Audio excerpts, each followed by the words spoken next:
It is obvious that women who have children are going to be more fulfilled. How is that obvious? Because you said so? The argument was that women would become, and I'm talking about what the feminists got ahead of, and You this can is why debate, women... like women this imaginary Twitter feminist, but like right now you're talking to me, and that's not the argument. I'm not actually debating an imaginary Twitter feminist. I'm speaking to you, and I have no idea why you're becoming increasingly more rude. Feminine traits are like support classes in Overwatch, where you have to lie to everybody to convince everybody that actually support's the hardest role, and it really is the most important one, and can you please play support because all of us want to be carry, okay?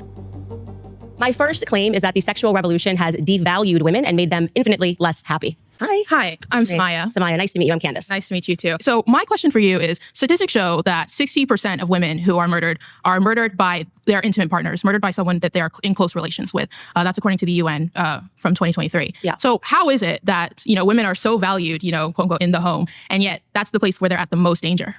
This is going to be retarded. Okay, so I'm not sure what that has to do with the sexual revolution. Right, the sexual revolution. The sexual revolution gave... I'm happy to answer it. I'm just saying that, if you brought in that statistic, you are more likely in general just to be murdered by somebody you know. So, of course... But men are much less likely to be murdered by, their That's not partners. true. Yeah, I'm sure, because men are less likely to be murdered by women. Full stop. Yeah, exactly. That statistic makes sense to me. I'm still not sure how this correlates to whether or not the sexual revolution increased women's ability to leave the house, women's ability to control their own reproductive capabilities, women's ability to, control their own, capacity within the workforce in regards to their own sexual capacity. So it is the very fact that the sexual revolution happened that made our access to the workplace much more, or just the public sphere in general, much. Damn. I think Candace Owens probably just wanted to talk about casual sex and how evil it was. One of the things I talk about a lot for women is two huge things. People don't realize how much of a game changer birth control was, because you are actually trapped for the rest of your life with whatever schizoid dude happens to impregnate you, and that's it. It's game over. There is no recreational sex because you're going to get knocked up eventually, and then you're stuck with, whichever dip managed to bury you long enough to get you pregnant. Birth control was a huge changer in terms of giving women access to all sorts of parts of society. And the lady on the right is running with a broader argument. And she's darker skinned than Candace, so Candace automatically hates her. Whoa! And she can't say it. She wants to call it N-word so badly. I'm seeing all realities right now. Much more easy. So, without the sexual revolution, women would be much more confined to the place where they're at the most danger. Isn't that true? So you think that, just so I'm trying to understand your argument here, you think that if we didn't have the sexual revolution, less women or more women would be murdered? Are you saying that women are... More women would be murdered, for sure. Okay, I disagree with that. I still don't think it has anything to do with the claim that women are infinitely less happy because of the sexual revolution, which has... I think you'd probably be less happy if you're being murdered. Oh, anyone? Okay, yeah, I don't... Okay. There is definitely a correlation between personal relationships and domestic violence. And just to be clear, if we're talking about just monogamous relationships, the most violent relationships that are on the books are between lesbian partners. Yes, when people are intimate... That is actually true. No, the statistic you're talking about is people who have faced domestic violence. Lesbians, yes, are more likely to have faced domestic violence, but that's because they typically came from relationships with men in which they were mistreated. Jesus.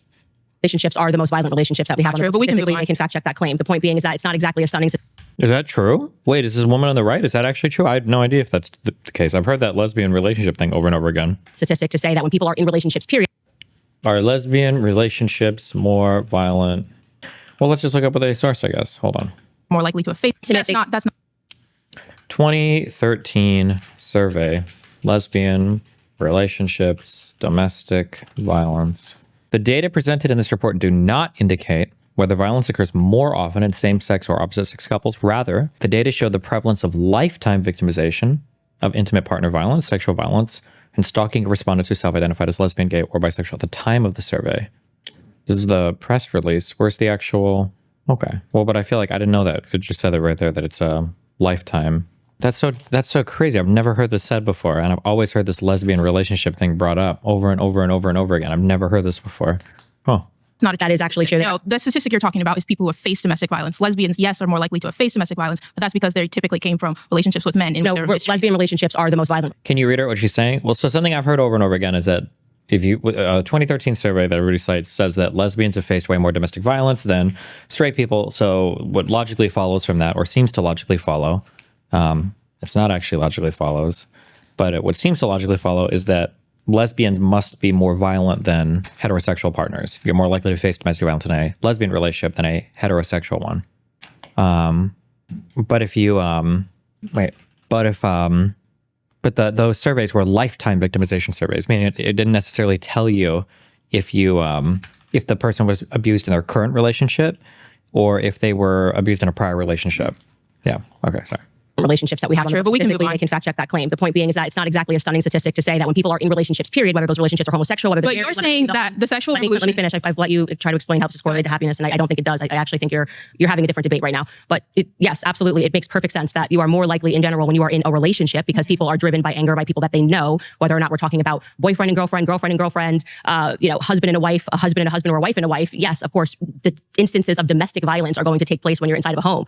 But the sexual revolution, encouraging women to give up their goods for free, which is what I'm speaking about, and encouraging men not to marry these women or to have long-term relationships, what I'm saying is a direct contributor to their unhappiness, because women are giving up their goods for free and women are now entering the workplace, and that does not actually make them happy. Okay, pause. Sorry, you've been voted out by the majority. Please return to your seat. Hello. Hi there. How are you? I'm Candace. Nice to meet you. Julian, my pronouns are they, them. It's very interesting to think of it when we just think about the gender binary. It's, how do we place value on human beings in general? And so when we think about, placing value, that comes from a place of power, right? So I think let's select like the Victorian era. You have this dominant group of people coming from white supremacy. Can we go back to the other, please? Oh my God, this person's hitting every single meme in like 2 seconds. Holy shit. Value that comes from a place of power, right? So I think let's select like the Victorian era. You have this dominant group of people coming from white supremacy, deciding who gets to have a proper status in the world. And so that is already like taking human beings and devaluing them. And so what the sexual revolution did was to help people seek out empowerment, which increased value, no matter the gender. So when it comes to sexual revolution, let's look at one contribution is sex education. I'm actually an educator. I teach sociology and LGBTQ studies. And I have absolutely seen the positive outcome with the sexual revolution and sex education. This is a plant. This is a plant. This is a plant. Don't believe it. This is a plant. She's going to ask me, what do you teach? She's going to be like, I teach kindergartners.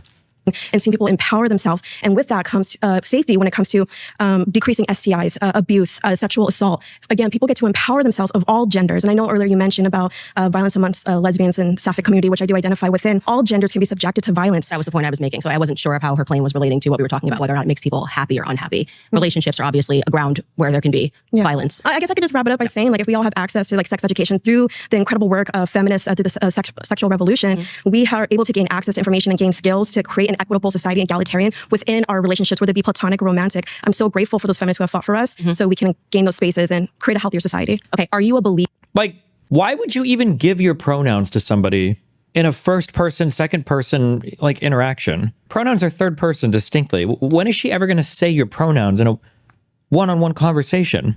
Like, what is even the point of this? Why would you even believer in the government doing everything that it can to make people happy? So when it comes, as someone that teaches in the public sector, I understand the concern when it comes to what is a teacher, what kind of information they're providing to the students. I do believe that we, as a teacher, I should be able to give that sort of information. Again, I teach college students. One of my claims is I believe that we should mandate sex education amongst college students. So yes, I do want the state, I would like the government to give us those resources so we can implement that curriculum. Okay, are you consider yourself a feminist, I'm assuming? Queer feminist. There's variations, right? What is a queer feminist as opposed to a feminist, just so I understand? Well, so I heavily believe in queer theory. So, the gender binary that we Remember, white is kind of like, you can't really complain about anything. Women have overcome as a class a ton of as well. So if you're a white woman, you also kind of have lost the ability to complain about stuff. This is why white women online explore so many mental illnesses in their Twitter profiles. And it's why it's so important to have non-binary, so you can be part of the trans group, or queer, whatever. You don't ever want to be, it's kind of like being a gay man. Although I don't think gay men give a fuck much about participating in whatever weird, they just want to go to parties and fuck each other. Based. Base? Why did that double hit? Whereas, if you're a white woman, you got to lay on those, extra qualifiers. Understand it comes from colonization. So someone who is mixed race, heavily believe in queer, there's variations, right? What is a queer feminist as opposed to a feminist, just so I understand? Well, so I heavily believe in queer theory. So, the gender binary that we understand, it comes from colonization. So someone who is mixed race, family from Mexico, we have the Muxches in Mexico, which is an indigenous tribe. They believe in gender fluidity. And then you have European colonizers coming who... Just as a quick, this has never, ever been the case. The two-spirit, none of these, no indigenous people believe that any of this gender fluid, whatever bullshit, is always a lie when you dig into it. It's always, they're trying to represent it as very clean, mapping onto our current understanding, translating it. That's just never the case in anything that I've ever looked up or seen, but... dismantle that. And now everything that we understand when it comes to gender is a Western lens. So from a queer, you don't even think women exist, I'm guessing. I think everyone should be empowered to figure out their identity and explore the language that best describes themselves. So freedom, America, right? America, freedom. And I want to believe in that when it comes to identity. Right. Everyone should have the freedom to decide how they want to identify, as long as they're not causing harm. But that's where we get into the debate, what is harm? So just, again, to be clear, to go back to this claim, we are debating female happiness. You are saying you do not identify as a female. Wow, Ruby's Basic. Thanks for the host on YouTube. I identify with all gender expressions. So from masculinity to femininity. If you identify with all gender expressions, then why do you have to use they, them pronouns? Could you just say, I don't give a fuck? Oh my God, this is a plant. This is a plant. This is a plant. This is a plant. This is a plant. Kill me, kill me, kill me, kill me, kill me, kill me. So I'm just saying, are you? Why is nobody raising? Are there flags up, or are people too afraid to raise the flags? Why do we flag the last woman? They flagged the last woman out because she was a black woman. 100%. Just saying that as a part of queer theory, you're debating whether or not women are happier after the sexual revolution. I'm just trying to understand, because it seems like you're debating queer theory as opposed to female. I believe all genders benefit from the sexual revolution. You've been voted out by the majority. Please return to your seat. Hello. I'm Zena. Zena. Very much like your name. Thank you so much. Nice to meet you. Can we start with the beginning? Do you identify as a female? I identify as a woman, yeah. Okay. Right. So I do want to get back to your premise. You're saying that women have been devalued, right, by the sexual revolution. This kind of presumes two things. One, that there has been a loss of worth, right, for women. So you're saying that women have, as human beings, lost worth. Women who... Wait. The sexual revolution did mean women's collective bargaining power to secure marriage decreased. Men have easier access to sex-outside marriage, but it also made them more financially independent. It's a loss for tried women who want to lock down a man to bride ASAP, but it's a win for disciplined talented women who can compete in the workforce now. I think that I don't think it's so much... I feel like it didn't hurt women's ability to get married. Deeds, you know what? That's a woman poster. And I know this because you said that, okay? Women can get married very easily now, okay? The problem is, now that women can make money, they don't want to get married to just some fucking loser who just happens to have a job, okay? But in the past, you motherfuckers had to get married to loser men that had jobs. Now you don't have to do that. This is like... be very careful. If you have incel tendencies, don't ever engage a woman in this conversation about like Tinder and stuff, because it will destroy your mind, okay? Every woman that you talk to, when they talk about complain about, most of them will complain about dating apps, but their complaints about dating apps are like, if you watch a woman on a dating app, don't be in a high-rise apartment, don't have access to firearms, don't have access to drugs you can OD, because you will want to kill yourself. Because to listen to them say there's just nothing, there's no options here, I don't know if I want to talk to these guys. And it's 50 million matches in 2 seconds, but not actually, because they'll swipe left on everybody. And you'll be like, bro, that dude, I would fuck that guy. Wait, why are you? And it's well, I don't know. He kind of looks like he's a little arrogant in this picture, and I don't know. And I'm like, okay, what about that guy? He was a doctor. And he's like, yeah, but I don't know. He just, I don't know. I just don't like bouldering, and it'll just be like, wait, what the fuck? I'm like, you could go out with any of these guys, right? And it's like, yeah, I know, but and it's okay. I'm just saying it's meaningfully different when women say, I can't get married to any guys, or I can't find anybody. It's well, you could, but you just don't want to. And I'm not even criticizing women for it. I'm just saying you have to be careful when you say, I think, because women will say things like, there aren't any men available. It's well, there are, you just don't want them, which is fair, because I think most men are losers these days. But I'm just saying, it's a meaningfully different thing, okay? Sexual revolution, we're worth more than women today. I would say that, yes, women have devalued themselves by becoming overtly sexual. That's my claim. So, also according to and let's not remove this from the other part of the claim, which it has made women infinitely less happy. Right. So you're saying that according to you, women have been devalued? Not according to me. According to the time in which people are getting married, how difficult it is for people to find a partner. Incel talk, but thoughts on some women using apps to get meals as a part of the date. If I was a woman today and I went to college, I would eat free every single fucking night. I would be the notorious, they would call me the Hamburglar, okay? Because I would match 7 guys, Monday through Sunday, dinner dates with everybody, and they're paying for all of it. And I would never fuck. I'd never put out. Oh, God, it would be so great. Have been devalued. Not according to me.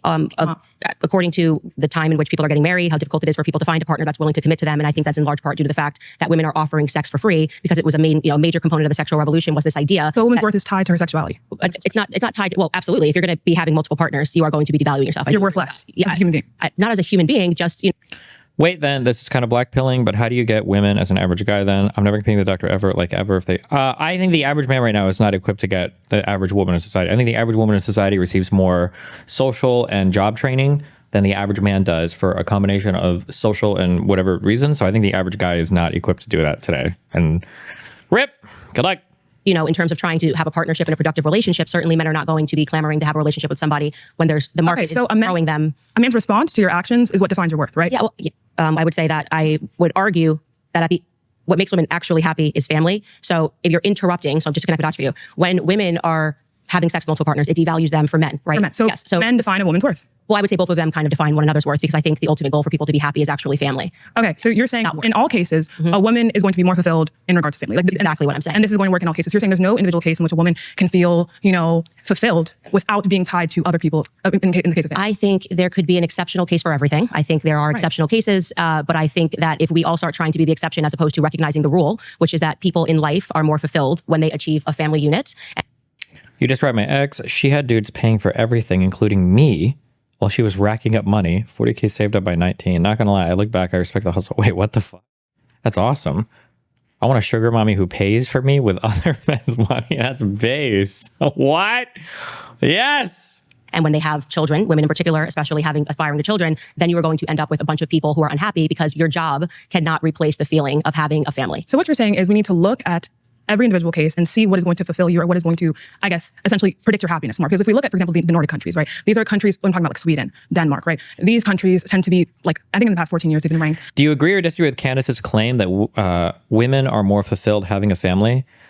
Personally, I think that I almost would qualify that claim as unfalsifiable because of the nature of what a family is, entails, and means, because I don't know if you can ever meaningfully collect data on that. For instance, if you have a woman and you cut her in half and they both go one way, and one person has a job, goes through life and they're 50, and then you ask them, would you have rather had a family? I think some percentage of women will be like, oh, maybe I wish I would have had a family, They think about it, what would have been like, and there's some fulfillment there for sure. Having family is something, right? If you go the other way though, and you have a woman and she has a family, I think it is exceptionally rare that somebody would ever actually verbalize, yeah, I kind of wish I didn't have any of these kids. I wish I would have just, had a job. Even if that could be true, because you're looking at once you've had a child, it's a transformative experience such that you can't go back to the person you were and just make a statement about that person, because it's not, you just can't do it. It looks horrible. It feels horrible. Everybody would look at you horribly. So I feel like these aren't like fairly testable questions, I guess. Like I would compare it to, when I talk about transformed agent, I would actually compare it to a person addicted to heroin. Like you take two people, one addicted to heroin and one not, and you ask both of them at the end, would you rather be, the other? And like a person that has never had a heroin addiction might say, like, I wish I would have tried heroin before, actually. I think maybe that would kind of be based. I think that'd be cool. But like a person addicted to heroin, I think would say like, oh, I wish I would have never done it ever, not even once. Like this is, my life is fucking destroyed. Me, it's just not a fair question. It's hard to, right? As highest in happiness and marital satisfaction from women, right? And we said they also have been the most open in regards to like, sexual norms. Destiny, sorry I typed it wrong. I was one of them in paying for her shit. Oh, well, I'm sorry. That's much easier. Rip. As highest in happiness and marital satisfaction from women, right? And we said they also have been the most open in regards to like, sexual norms and sexual roles, right? So, and we also see that there's less rates of like STDs reported. We see more, and that's also due to comprehensive sex education that's pushed in those countries. So we see that and that's like a direct result of the sexual revolution, right? So when we're seeing that direct reports of happiness, right, we don't have these same rates in America. In these countries that are more sexually open, why would we see like those rates in those type of countries? So do you think that most people want to try heroin? Absolutely. If you say no, you're either retarded, don't know anything about drugs, or you're lying to yourself. What you don't want is you don't want an addiction to heroin. That's the bad thing. But I mean, like the euphoric feeling that's produced by drugs is an awesome feeling. Just like that's just unless you're not human, that's just like that's just a true statement. But what you don't want is you don't want the addiction, right? I think you might be referring to this sort of mass-produced study that was a part of like a behavioral science study, which said that women were the happiest women in the world were women that were actually unmarried and had careers. No, okay, well there was happiness. Okay, sure. I'm talking about the same thing. It was reported happiness, but it could be different. There's tons of studies. The point being is that in 2023 there was this massive scandal where they recognized that a lot of these studies that were being produced, behavioral science, was proven to be a complete fraud, and they were unable to reproduce these studies. And they also found that the data had been faked. The data that we can look at that I think shows, and you can let me know if you agree with this, if women, and under the imagination of the feminist umbrella, were really unhappy when they were in the home, and then entering the workforce has made women happier and infinitely feeling more secure about themselves, we could, I think, reasonably expect that there would have been a decrease in suicide rates amongst women. You would have to go ahead and show how that correlation, right, is going to be a direct cause of women going into the workforce. Okay, well, how can we measure? Then you have to give me a way that we can measure happiness. How can we measure happiness? So I would say suicide rates would be a good thing to look at. Drug, alcohol consumption would be a good thing right? But we would have to. We can say, I can say at this point in society, I don't think everyone's happy. I mean, yeah, Destiny, wouldn't we all want to try risky things if there were no risk involved? Well, no, I think some things are like meaningfully different where you disassociating the risk from the action makes the action meaningless. Like for instance, let's say you enjoyed like skydiving or bungee jumping. I feel like the risk is a little bit baked into the activity. Like if I could give you the exact same skydiving experience, but you're in like one of those like air rooms that just pushes the air up and you jump out, I don't know if that would be the same exhilarating feeling as like jumping out of a plane.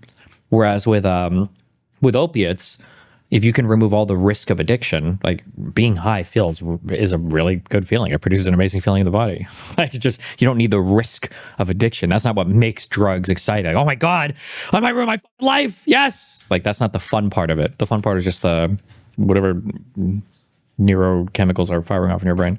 I think there's a lot of hi, baby. Thank you. Things that we need to reconcile. Okay, that's what I'm getting at. Right, So but we have to look at the cause, right? Why are these things predicted, right? And for example, if we talk about men, there are a lot of things we can look at, right? That tend to predetermine suicide, right? But we can't say, oh, these two things are happening at the same time. This caused this other thing. Yes, that's right. But I do think that we can objectively say that women who are committing suicide rates more than they were in the 1950s, like it has actually increased marginally. That's not a sign that us entering the workforce suddenly. What does the word statistically mean? The suicide rate among women is statistically unchanged since the 1950s. 5.6 per 100,000 compared to 5.9. Well, that is a change. So I don't know why. I don't know what statistically means here. Please don't say statistically significant or insignificant. That has absolutely nothing to do with the range between values. I know that people misuse that a lot. That is probably what it means. I'm sorry. That is exactly what this means. Me. Okay. How is it a cause of the workforce? We're also binge drinking at a higher rate. How's this cause of opioids at a higher rate? How statistically significant? Stats course is one of the things I'm going to add. I'm not even able to explain it because I don't understand it. So I shouldn't even try to explain it, but I'm going to anyway because I don't give a fuck. Statistical significance just means you can say, I think within a high degree, 95% confidence interval, that the value that you have measured is different than the null value or whatever, right? So you can have 101 can be measured for like a IQ difference between two groups of people. You could have 101 in one group and 100 in the other group, and that can be a statistically significant difference between the two. If you have like a 95% confidence that the value of that IQ is 101 and it excludes the null of 100 or whatever, that can be statistically significant.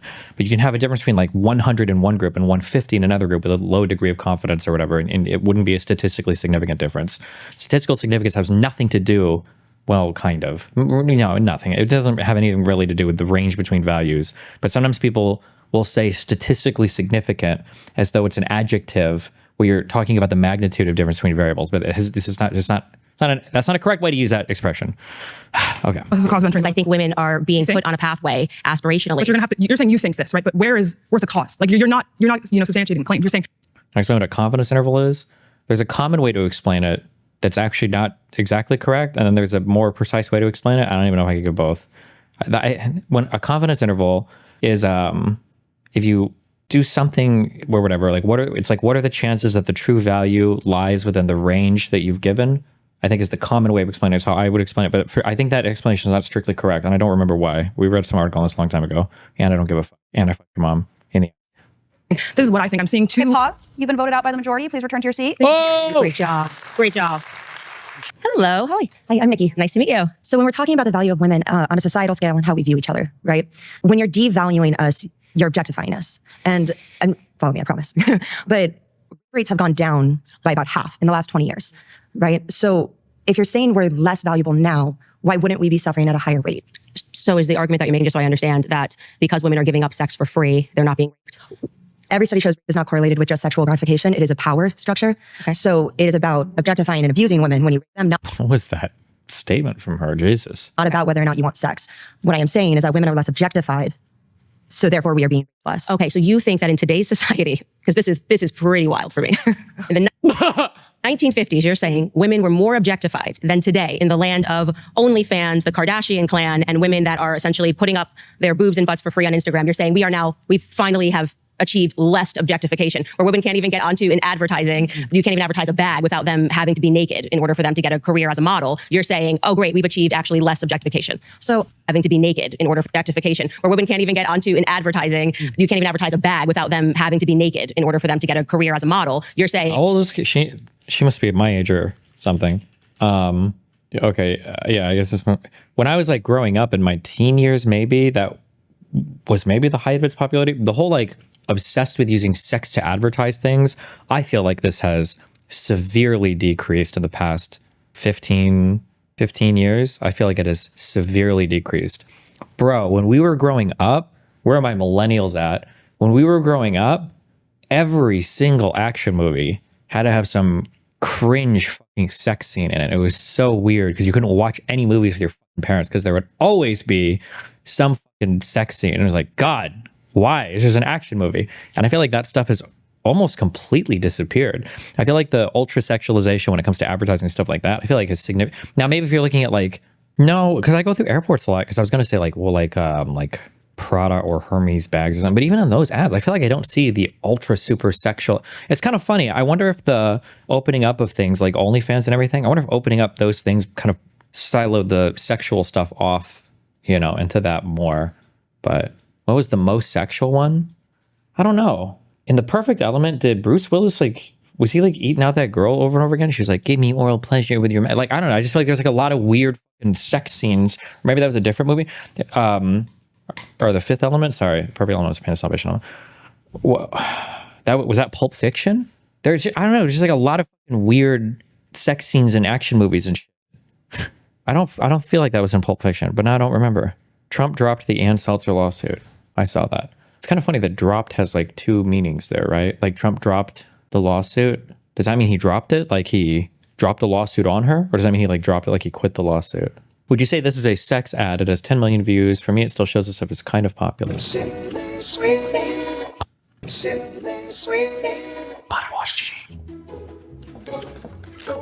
What? Dr. Squat's natural body wash? Sydney Sweeney body wash, Jeannie? What's your wish? It could be anything. Coconuts. Like, I feel like this is a sexual ad, but it's like, that's like the point of the ad. Like, is like coconuts. Like, it's literally kind of. Also, I feel like this is a very conservative, sexy outfit. Like, this is like some shit that I feel like parents might get mad at their 14-year-old for wearing. Where they're like, you're showing midriff? Sydney Sweeney, get down! Dr. Squatch body wash for men who prefer natural. My kitchen! I'm trying to think of what, house. I'm trying to think of what, wait, is the camera going to go through the window here? Hold on. Do you think it's a fake window? I bet it was CGI'd. Look up a Pepsi ad from the early 2000s. Early 2000s Pepsi ad. The real question is, why is objectification immoral? Everything in the world is an object and a reference to which we can seek value and understanding from. There's two things. So there's a distinction that I draw. I don't know if this is like a formal distinction anywhere, or if this is if this exists academically, or if it's just like a thing that I say. I don't know. Conceptually, there's two different things. I use one word as like sexualize versus objectify, but I feel like when you the two concepts that I would say is like, I use the word objectify. Objectify is, I think, when you sexualize a thing with no concern about the thing itself. Like, you don't care about how that thing feels. It's a thing that let's just go with that. And sexualization is more just like you. Wait, I had a better thing for this. Hold on. We need to wake the fuck up. I need to wake up. Okay, I'm awake. I'm here. Okay. When you objectify a thing, I think you are treating it without regard for it being like a person or a human. It's literally just an object to be kind of like used for one particular purpose with no concern about, I guess, the underlying humanity. And then sexualization, I feel like, is more of like a component part of a thing. Like a sexualization is a like an aspect of a thing. So I guess to ground it out in an example, one thing I would always say is that, like, if you want to sexualize somebody in your mind or whatever, that's like I think you can do that. I think there's no problem with that. If you are at a restaurant, or if you're at a club, or wherever the fuck people go these days, and you see like a woman and she's hot, and in your mind you're like, I want to fuck shit out of this chick. I just want to, and that's like going on your brain. I think that's totally fine. Okay. If you walk up to that woman, you're like, get out of here. I'm gonna fuck you, burn else. I'm gonna let's go. Then I feel like you've kind of like turned that person into a sexual object. I guess that's why I draw like this line between kind of like objectification and sexualization. The scary part, and I think this gets into kind of more feminist arguments about why I think some feminists would argue that all porn is immoral, or all women that engage in sexualization are immoral, is because the issue that some people have and by some people, I mean like 98% of men or people in general, is that it can be very hard to see somebody sexualize themselves in one instance and then not feel like you are entitled to do that to that entire class of people in all instances. I think that can be very, yeah, I think that made sense. Close enough. Pepsi, Gladiator. Okay, this is a sexy outfit. This ad is way older than 8 years now. Probably like 15 years old or something, right? Also, keep in mind, this is just for Pepsi. This is like a family-friendly drink, okay? Are we all just sexualizing and objectifying each other based on attraction alone? Like, most people are attracted to both and tits and but you don't need to come off as a creeper. Just sometimes when people speak, they have no regard for the other person. Listen, in the limited social interactions that I have, and you don't have to, listen, you don't have to listen to me if you don't want to, okay? The number one socialization skill that I think everybody could work on, the number one thing that I see lacking in almost every single social interaction, when I'm watching people interact with each other, when I'm interacting with groups of friends, or when I'm watching people talk to each other, is if you can have in your mind a concept of the person that you are interacting with, and if you can think about the things that they care about, or needs or desires that they have, or concerns that they might have, if you can keep those in mind, and if you can find a way to,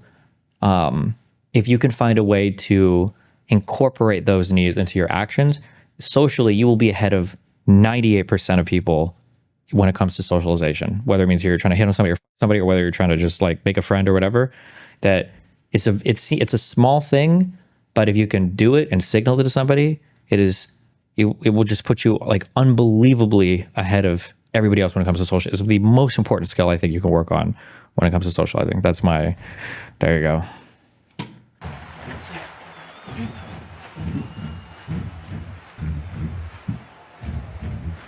Give an example. So like sometimes if I was like balls deep in a girl, I would ask her, what's your mom up to? Is she home alone? She might want to come and get some of this dick as well. Base? It could be really small things, like if you are out to eat with somebody and you go and you sit down at a table and you go up to get a napkin because you realize you need one, like grabbing a few more for the person that you're with. Or it might be a small thing of somebody is struggling with something or doing something, and you offer to like, oh, hey, do you want me to get you a thing of water, or do you want me to get you a thing? Or like, they're like small things like this. They seem really minor and really insignificant, but they signal huge things to another person's mind. If you're having a conversation with somebody and the conversation gets interrupted and you remember what they were talking about and you get through the interruption, if you can say to the person, okay, wait, before you were talking about this thing or whatever, can you finish that? Dude, you're 100%, you are elevated in this person's mind 1,000,000 times over. We all know how it feels to ourselves, but for some reason we never practice this with other people. But you will signal so much interest, and you will just come off as just such an amazing person to somebody if you can remember to do things like this. It's so absolutely important. But drawing people into conversations, making people feel included in conversations. This could be in a one-on-one environment as well. A super huge cheating question. I got this one from Lauren S. I won't tell you who that is, but I was asking her for advice on interviewing people in Israel because she did a lot of documentaries. And this is a question she gave me. This is a really good one, is asking people how they feel about things. Now, don't like phrase it like a loser. Like, how did that make you feel? But if you can ask people feelings related questions, especially about stories or events or things they'll tell you, that's the thing that will signal. There's a lot of stuff like this. I noticed that when people are engaging with people socially, it feels like I would, like, not exaggerating, I feel like 90 to 95% of people are very much kind of in their own world, and they're kind of bumping into other people, and they're having these very, I don't know if I call it like endothermic versus exothermic. They're just having these interactions, but they're very much in their own world, and they're trying to just like get out as much about themselves as they can to other people. And then there are other people that can look at somebody and understand like, okay, what is this person trying to communicate, or what does this person need or want or whatever? And if you can plug into that, obviously don't be manipulative and do this, but that's all I'm saying. I don't know why we got on this topic, but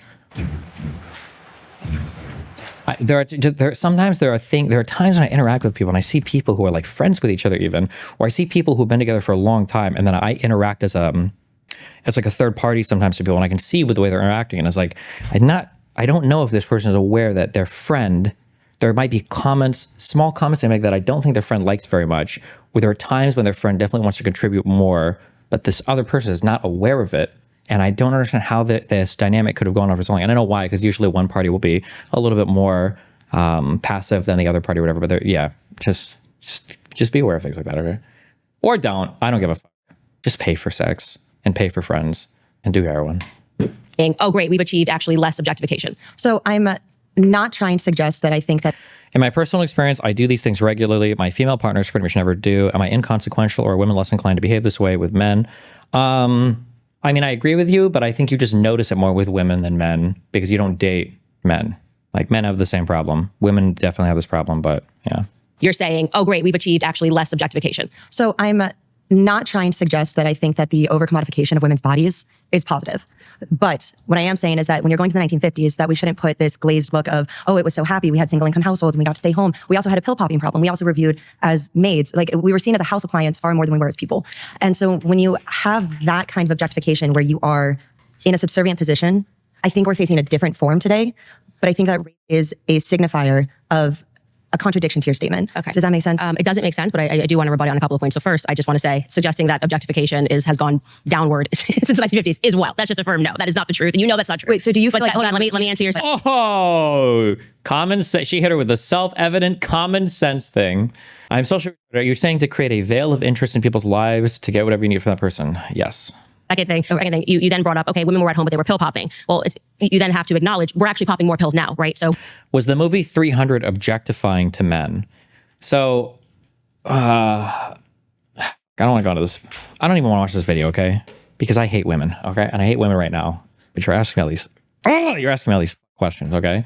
Objectification of men in society, I don't think is necessarily the same as the objectification of women in society, because oftentimes the epitomized version of, or the best version of the objectified man is something that, absent all women even, I think men would still aspire to some extent. When men win women as part of being an objectified man, the woman is won like as a byproduct of your achievement or accomplishment or whatever. So oftentimes, like, men and women will look at what's like a good video game example, or just like where there's like a male barbarian and a female barbarian, and men will say, okay, well, women are complaining about being objectified in their things. Well, look at the man. Look at all these muscles, and like that's not a realistic body standard. And it's like, that's true. However, the objectified version of man is actually, in some regards, like an honorific to, or the the maximum telos of purpose of what a man can be, which is strong and powerful and can kill all of his enemies and all that. And as a byproduct of that, he can also get a woman, right? But the objectified, idealized version of a woman is literally just the perfect slut hole for a man. And that's it. Like the woman who is like the most beautiful version with the most bountiful breasts and the hourglass figure and the smoothest, wettest, waxed pussy is just the perfect toy. And that's the ideal. Like so what I'm saying is there's a difference between these two idealized versions, right? The idealized version of man can accomplish anything, and that's why the muscles that, that represent agency, the ability, and he gets a woman because he's so cool. That's different than the idealized version of a woman who literally is just trying to make herself as good as possible for a man. These are two different types of objectification. You can call them both objectification if you want, but we all know you can try to intellectualize like, well, it's both objectification. We know intuitively it feels different. It does feel different. It's a meaningfully different experience. And then you then brought up, okay, women were at home, but they were pill popping. Well, you then have to acknowledge we're actually popping more pills now, right? So we have actually... What's the idealized version of a woman for a woman? A man. It is. Nobody wants to grapple with that, but the reality is, and I said this before, men have all the cool traits. They just do. And women, left to their own devices, or be able to choose anything they want, also want all the masculine traits. Because masculine traits are just awesome. And feminine traits are like support classes in Overwatch and League, where you have to lie to everybody to convince everybody that actually support's the hardest role. And it really is the most important one. And can you please play support because all of us want to be carry? Okay? That is the case. So. Is well. That's just a firm no. That is not the truth. And you know that's not true. Wait, so do you feel like... Hold on, let me answer your second thing. Okay. You then brought up, okay, women were at home, but they were pill popping. Well, you then have to acknowledge we're actually popping more pills now, right? So we have actually... SSRIs. Increased our amount of pill popping. Women are having overdoses on opioids. And on top of that, since I think 1999, by rate, we are increasing our opioid use compared to men. So women are not popping pills less because we're going into the workforce. That's actually not true at all either. We're we're also, like I said, to consuming alcohol more and binge drinking more than we did in the 1950s, which is why I was trying to get her to say, we need to look at actually give me any reasonable metric of how we can define happiness. Because it's hard, right? Are you happy? Yes or no? But wait, hold on. We're actually avoiding what my original point was about rape being the signifier. Okay, pause. You've been voted out by the majority. Please return to your seat. Wow. Thank you. Nice to meet you. Hi. Hi. I like your hat. Whitney Shanahan. Nice to meet you. I am fascinated by your claim that women have lost happiness since the sexual revolution, since the 1950s. Do you think that there's any tie to happiness and freedom and happiness and choice? Because since 1950s, since the sexual revolution, women have gotten exponentially more freedom and more choice. And for me, as a mother and as a woman, having the freedom to choose what I do, to make my own destiny, makes me infinitely more happy than, say, back before the sexual revolution, when I couldn't get a bank account, couldn't get a home loan, couldn't work outside the home, couldn't travel around without a man, couldn't control my own reproduction. So I feel that. Somebody said, as a man, I notice a lot of my male friends don't appreciate it. Notice the small, insignificant things you do to be considerate to them, and wouldn't really notice if you didn't do those things. I mean, I disagree, but she said the word. Wait, did she say destiny? Infinitely more happy than, say, back before the sexual revolution, when I couldn't get a bank account, couldn't get a home loan, couldn't work outside the home, couldn't travel around without a man, couldn't control my own reproduction. So I feel that happiness, personally, my belief, is tied to our ability to have freedom. And I think that in the United States, protecting freedom and our individual freedoms is what's going to lead us to happiness. Did you go to college? Absolutely. Okay, great. Did you? Yes, I did. So you have a degree? Absolutely. Now, when you went to college, did you go to college because it was simply something that you wanted to do? Or did you think that I have to go to college because in order to get a job, I have to have a college degree? I went to college for art because I was fascinated with art. Okay. Just answering my question, did you go to college? Was that the only reason you went to college? Or did you think that I might want to do something in art, so I have to go to college for my career? I went to school because I wanted to expand my horizons. I mean, I think that's why most people go to university. It's great to go to college for that reason, if you can. But she's clearly from a wealthier family if she has the opportunity to do that. So to say most people do that for that reason, I don't know if that's true. But if you want to do that, that's amazing, great, and should be celebrated. The expansion of knowledge, the contribution of these types of artistic people to our overall understanding of everything is good.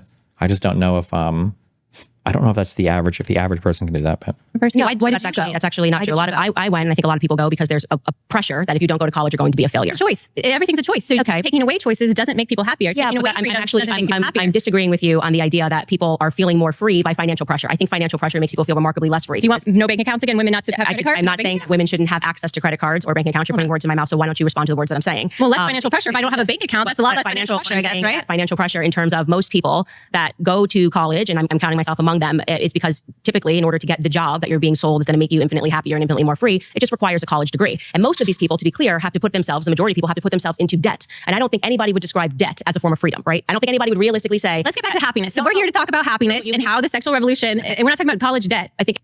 Does it annoy you how unempirical and anecdotal-based relationship debates get? I feel like it's all generalizations. I think the issue is that so much of human interaction is so multivariate and is so hard to even peg like what you're actually talking about that it makes it very difficult to have very empirical, very grounded conversations about them, even if you want to go to data, because sometimes things can be, even things that you can study and ground out in hard numbers might actually be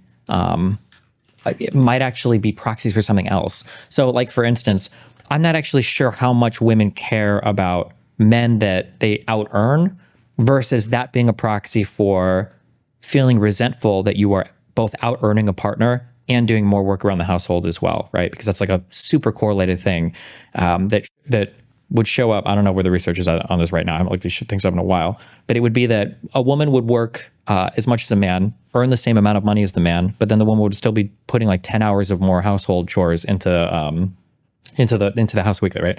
So then the surveys will all come out and people say, oh, like women are resentful of partners when they earn more money than them. Well, but is it because they earn more money than them or not? I'm not actually sure, you know? When it comes to relationship stuff, it's very, very, very hard to figure out like what is the exact thing that's actually happening, rather than is this proxying on other issues. So for instance, one of the red pill stats that would get brought up over and over again is women are almost always the one that initiate divorce. And so if we look at a particular example, right? Okay, well, let's say somebody initiates a divorce. Are they the one who ended a relationship? Well, you know, like you can play this game like almost infinitely back. Let's say that they ended the relationship because their partner cheated on them. Okay, well, now who ended the relationship? Was it the person who ended it or the person who cheated? Well, let's say that the partner who cheated at him cheated because the other partner, hasn't had sex with them in a year. Okay, well, now who's it? Like, but let's say the person didn't have sex with them in a year, did it because the other person, doesn't shower. But what if they didn't shower because they were depressed? Like, it's really hard to concretely say a thing about a relationship. And then this expands out into data pools as well. Like, it's just hard to have an exact conversation about any of this, I think it's important because we're talking about freedom. You just said that the reason why I feel happy is because I have more freedom. And I am saying that financial restraints and debt doesn't make people feel more free. So let's eliminate the debt. Let's eliminate college debt. Maybe we should have free college here in the US. That sounds great. Great idea, Candace. I love that idea. All right. Okay. Love it. Champion for the people. Girl. Wait, did they We're talking about freedom. You just said that the reason why I feel happy is because I have more freedom. And I am saying that financial restraints and debt doesn't make people feel more free. So let's eliminate the debt. Let's eliminate college debt. Maybe we should have free college here in the US. That sounds great. Great idea, Candace. I love that idea. All right. Okay. Love it. Champion for the people. Girl. Very nice. All right, return to your seat. Oh, hi, Candace. Hi, nice to meet you. Nice to meet you. I'm John. Okay, so I feel like a lot of your arguments today are very rooted in a sort of old school perspective. I have to be honest. Like, I think, and I'm not trying to be insulting whatsoever, I feel as though most people would identify that claim as pretty extreme and pretty children are extreme? Well, no, that women would get more happiness inherently from raising kids than having a job or deciding what they want to do with their lives. Why is that? I'm just curious. Why would having children, which is just a natural biological conclusion, be something that sounds extreme? I just said inherently. Well, inherently. That's the inherent expectation. Yeah. That's better for It's inherent because it's biological. So I think when we think about things that are... Isn't this claim simply unfalsifiable? Seems to almost impossible to prove or disprove it if we were to take a look. What claim? Wait, what she just said or what I just said? Raising kids and having a job or deciding what they want to do with their lives.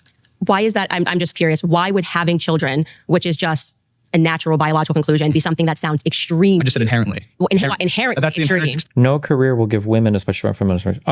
Oh yeah. This runs into the problem I just said earlier, right?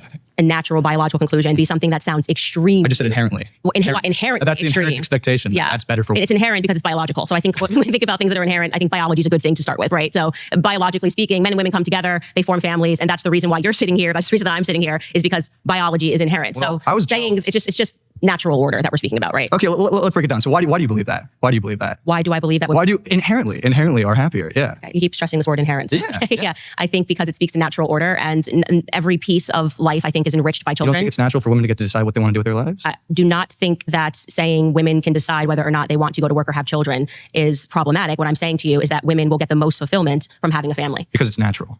It's natural, but also children are wonderful and beautiful and spiritually divine creatures. I mean, they're amazing. There's everything about having a child. Yes, it's a lot of work. It's beautiful. I hear that. Well, Yeah. Okay, what if there's a little girl born and it's her dream her entire life to be an author or to be, on TV or any of these things, and having children is very expensive. It takes a lot of time. So how is it better for that? And I understand this is hypothetical, but that hypothetical little girl to have children than to pursue these things that would make her happy? I just think that if she publishes the book and she has a child, she would agree with me that the child was more fulfilling and made her happy. That's what I'm happier than the book did, is what I'm saying. And I say that. This is a kind of a mean personal attack. I don't know about you, but why not ask Candace, why do you still don't you have a full-time show and don't you still tour and do all these things? Why don't you just spend all the time with your kids then? As a published author of New York Times, I would choose my children over my best-selling book. And I was that little girl who had a dream that it would be really great if I could share my thoughts and ideas in a book. But it is utter insanity for me to reflect on that and say that I would have rather published Blackout than to have my 3 children. But why is it rather? You see what I'm saying? It's not rather. I'm just saying That's your claim. That's your claim is that it's better. They will be more fulfilled. Right. Yes. So rather. Well, if it's an either or, if you're saying it's either or, I'm just saying that if these two things have happened in your life, the thing that will bring you more spiritual fulfillment will be children. And so women who are neglecting that, who are neglecting the pathway to strive toward family because they think their career is going to hug them at night, or they think that when they're on their deathbed, their career is going to come up next to them and say, "You were so great to me." I think that they've stepped into a delusion, and I'm hopeful that they wake up from it before it's too late. You can do all of these very emotional appeals, but I hate it when people load things like this and they won't honestly contend with what it means to, have had a fulfilling career. Is a career going to hug you at the end of the day? Maybe not, but I'm sure that you can be participating in some career where you feel like you have some huge level of accomplishment or fulfillment or some huge project that you're proud of or some contribution that you've made to your field that you're proud of. Will it hug you? I mean, I guess not, but it won't get addicted to crack or steal from you and kill you. There are bad things that kids can do as well, All right, pause. Sorry, you've been voted out by the majority. Please return to your seat. Hi. Nice to meet you. Okay, so currently women make up about 47% of the workforce. If this were the case and that women were just inherently unhappy or unfulfilled working and would just prefer to be at home, why don't they? Because we've made that due to prior feminist waves nearly impossible, because now, which I believe the reason that the government wanted women to enter the workforce is because it gave them an opportunity to tax a household twice. And so this goes back to what I was saying, is that there's a lot of financial pressure that is being exerted on young women to enter the household. Impossible, because now, which I believe the reason that the government wanted women to enter the workforce is because it gave them an opportunity to tax a household twice. You just pay one tax on all your income. What do you mean tax a household twice? Oh, okay. And so this goes back to what I was saying, is that there's a lot of financial pressure that is being exerted on young women to enter the workforce. And they do so blindly under this illusion that somehow entering the workforce is going to make you more fulfilled. Like getting yourself into 6 figures of debt, going to college to then take on a career and be in debt and having to pay student loans while you make $35K is going to make you happier. And I'm saying that isn't actually true. Okay, so I hear that. Yeah. At the same time, would you not agree that women can both have a career and have children? I mean, you are actively doing that right now. And I want to be very clear, because I'm actively doing it right now. I would be someone that you would call an exception because I get to work from home. I get to wake up in the morning. I don't have a boss, right? I don't have to go into the office from 9 to 5. I get to then therefore spend the entire morning with my children. So you're an exception, and the 47% of women that make up our labor force are also an exception? No, the exact opposite. So I'm trying to make it more realistic, because I think it's really bad form when people who are able to stay at home, right, and are able to... They tax you twice because you earn twice as much. If the man was the only worker and earned what you both used to combined, it'd be the same tax burden. I mean, that would assume that the man could earn 2x as much otherwise, which I don't know if he can. And if both of you are earning, there's this wonderful thing called married filing jointly, where your tax brackets are all basically halved.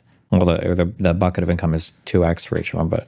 who start working at, would be a more accurate way to say that. 1:00 p.m. as I do after being around their children. The children are running around all day. Will then preach to you that every woman can have this. That's not the reality. The reality is that the overwhelming majority of people are stuck behind a desk all day and they're not happy. They're not doing work that gratifies them at all. And at the same time, they're suspending. Well, that's just what career you've chosen. But I think that the issue with working 9 to 5. I think that's okay. Yes, but right? If it's the job that is making them unhappy, then maybe they should have chosen a different career path and not the structure of the career itself. But my issue with this is that not only is it claiming that women can't both be mothers and have jobs, which we know to be true because millions of women do that. My mother does that. You are actively doing it right now. But it also is qualifying what every single woman in this country wants without any clear evidence. I mean, there's 169 million women in this country. How can you say that you know exactly what every woman secretly wants? Are you I didn't. That wasn't my claim that I secretly know what every single woman wants. I'm saying that this is my hot take, and I don't know if we're ever having any good conversations about literally anything in society anymore, because everything is. Thank you. The birth rate and the fertility stuff and everything. The reality is having a kid and having a family is actually just nowhere near as cool as people are trying to tell you that it is. And when women have the choice to do otherwise, and when men kind of have the choice to do otherwise, they just don't, because traveling or having more money for yourself or the lifestyle creep and enjoyment and the fun and everything of being childless and all that is actually way, way, way more alluring than settling down and, dedicating yourself to having kids. And this huge cope of like, this is the support argument that I just made. Like, oh my God, bro, play support. Support's actually so much fun. Like you can do so much as support and it's actually so cool. This is the cope that they keep trying to tell me. Like, oh, no, trust me, bro. Like if you just go and have kids, it's going to be so cool. It's going to be so much fun. Like, oh my God, you're going to love it. Oh my God, you're going to love it so much. And it's like, probably not that much actually. And other women can work and have birth control and they're making choices otherwise. You have to find ways to make the whole child process. You have to find a way to make that way more alluring, I think, or make it so that people can pursue careers and do the child thing at the same time, because I don't know. I just don't think this is it, but that if you measure up at the end of your life, what brought you more fulfillment, your career or a children, raising children in your family, we will discover that, and there actually have been studies, people that have gone to people on their deathbeds, and the number one regret that people have was that they gave too much to their careers. And this includes men, by the way. Well, yeah, that's true. I mean, of course, human relation is going to be valued over money and profit. So then you don't at the same time, what if that agree with my argument? I did. We're agreeing with my argument. Humans prefer humans over a job, but that's not just singular to women. That's everyone. And my question is, what does that even have to, what is the goal of that? Should every woman quit working and just have a child? Well, I'm just trying to warn you that if you decide to suspend that pursuit of family because you think that you have to first climb the ladder, a lot of women make that mistake and they don't end up finding a partner. But that's their right. It's free will. You definitely have a right to make a mistake. You don't get to say what people should and shouldn't do. I don't think my claim is this is what people should or should not do. I'm just simply stating that my claim is that you will be more fulfilled if you focus on trying to decide what other people are fulfilled by. Okay, I am making my claim here that women are infinitely more fulfilled in the household and raising children than they are taking that 9 to 5 job. But you have no evidence of that. In fact, you are evidence against your own claim. I'm not evidence against my own claim. You are. I'm saying that you're at work right now. I've literally said, I am telling you, women cannot have it all. That is an illusion, and that is an illusion that is stressing women out. And I think it is the reason why why so many women are turning to popping pills, why there's been such a significant, more than 1,000% increase. But men can have it all. Men can be fathers and have a job, but women can't do that. I don't think you can have it all. It sounds like you're devaluing women. I think that women can do everything that a man can do, and men have done this historically throughout time and memoriam. I think women is our debate topic today. So but I mean, women exist in a society with men. We are comparing women are trying to be both women and men, and that is why women are unhappy today. Is because actually, what's quite ironic about the feminist movement is that women are just trying to be people. I think women have been taught that being a woman is not enough, and that you have to also aspire to be a man, and that's the irony. It's like a psychological conditioning. What feminists went out and did and said is that in order for women to have value, women need to be like men. And I'm saying that actually women and men are biologically different. There are differences in our behavior. There are differences in our desires, and I think evidence of the feminist movement, by the way, shows us that, because even when women enter into the college education space, the pathways of career that we choose are different from men because we're biologically different, right? Okay, so let's say that this is true, that women truly are more fulfilled at home. Now, these have been closing in so much. I think the main differences are just in like computer related right now, right? Average cost of raising a child a year is around $21,000 or more. So my issue is, are you saying that women should just suddenly stop working and now the onus is entirely on men? Like the society that you're... Like one of the big issues too, and I'm pretty sure this is still true as of right now, I don't think there has ever been a society ever in all of human history that has somehow reversed the fertility trend thing. So something like offering a few $1,000s doesn't help. Telling people, oh no, trust me, bro, like having kids is a magical experience. You need to do this, doesn't seem to work. There has to be a different approach to this to make this pitching possible. Is not sustainable economically. And I think it was sustained economically. But it's not right now. Pause. Naima, you've been voted out by the majority. Please return to your seat. Hi, I'm Ceci. Nice to meet you. Nice to meet you. So your claim is that women will be happier at home. I think you're conflating, though, happiness with importance. Because I get what you're saying, where a woman can write a book and have kids, but the kids are always going to make her happier. But I think it just means that kids are always going to be more important, not necessarily make you happier. But also, piggybacking on Naima, we don't live in an economy where people typically can have a one-income household, right? Whether it be the mom or dad that stays home. And so I think, and you keep bringing up the 1950s, which this was right before the fact. I just don't know if that's the period of time that you want to go back to. No, I'm just going back to the first wave of feminism. You want to undo progress. She's not going to do the civil rights argument, is she? It's been done. So I'm curious as to what decade you'd be comfortable living in. That's a brave argument. White versus black. Let's go. No, I'm just kidding. Especially as a black woman. Okay, so we're going to... Base? Beside the race politics. So I want to focus on... Okay, then as a woman, what period of time do you want to go back to? Just as a woman, I think that it was probably a better environment for women when we understood that raising our children was fulfilling. But some women still do understand that. Right. And a lot of women, and I'm one of them. And I'm here advocating for you to be able to live the life that you want and for other women to be able to live the lives they want. Do you have children? No. Okay. You have a career, I presume? Yeah. Okay. What do you work at? What field do you work in? I do hair. Gender stuff. Oh. Okay. Wonderful. So I have both children and a career, as somebody pointed out. And so the fact that I'm saying that you will be infinitely more fulfilled at the end of the day by raising your children than you will be if you come home and you say, wow, I really crushed it dyeing somebody's hair today. What is it exactly that makes you angry about hearing that? Like that's what I'm actually trying to get to the implicit revolution. The thing is that no one is angry. Children. No, see, no one's angry when you mention children. I get angry, I guess, when you mention that someone should have children, or you're trying to impose a lifestyle onto people that you want to live, which I think is kind of funny because as someone who's anti-feminism, you practice it more than most women do. I mean, every my talking point. time you get on your podcast, every time you collect a check, you're practicing feminism. Okay, that's what you think. No, that's what it is. Actually, without feminism, you wouldn't be able to exist. Yeah, people keep saying, I hate when people say that. But it's just the truth. truth. It shows that you haven't done the research to even understand where the or you don't know history, which was discovered. That's what I'm saying about you, because it means that you don't understand that a bunch of government officials in the CIA funded the feminist movement. So for all what the CIA? Oh no. And they fact-checked it. The CIA funded organizations associated with the feminist movement, including the independent research service founded by Gloria Steinem. God damn it. Can we work the Jews in here somehow?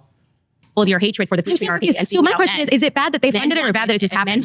Men wanted women to go into the workforce. The government, which had a lot of men, it was being... Are you talking about because World War II occurred and we had to go to factories and then when we left the factories, they forced us back into the homes? That's not what I'm saying at all. So let me tell you what I'm saying and then you can respond to it. Go for it.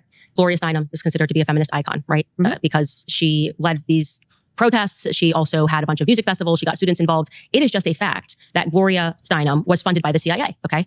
The CIA, being the male-dominated CIA of the 50s and the 60s, funded those movements. So what do you think was the explicit aim? Do you think it was because the government really wanted you to be more free, that they wanted to encourage women to enter? Well, I have to be honest with you, I couldn't speak on behalf of the government. Okay. You know what I mean? And what their intention well, I think it's important because you just said that I don't know history. And I think it's pretty important if you're going to sit across from me and say I don't know history, that you learn a piece of history. All of feminism came from this CIA-funded PSYOP. Wait, stop. Okay, sorry.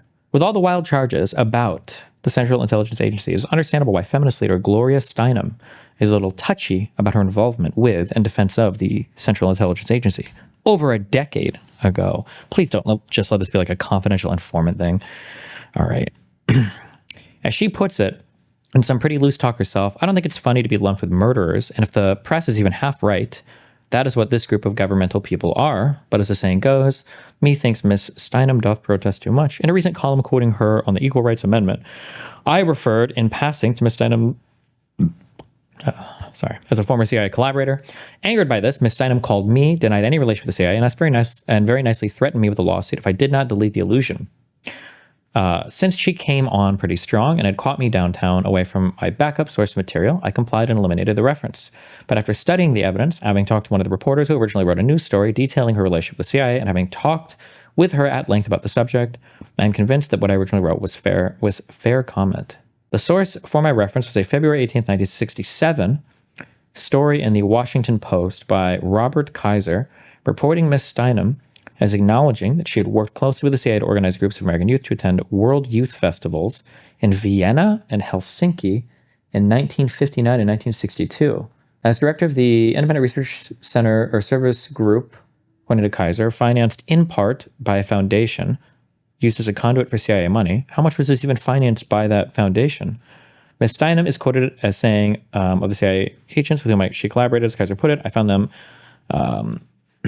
liberal and far-sighted and open to an exchange of ideas. The CIA, she declared, was the only one with enough guts and foresight to say that youth and student affairs are important. A few days later, the New York Times carried a similar story quoting Ms. Steinem as saying of her CIA connection, far from being shocked by this involvement, I was happy to find some liberals in government in those days who were far-sighted and cared about but nowadays everything.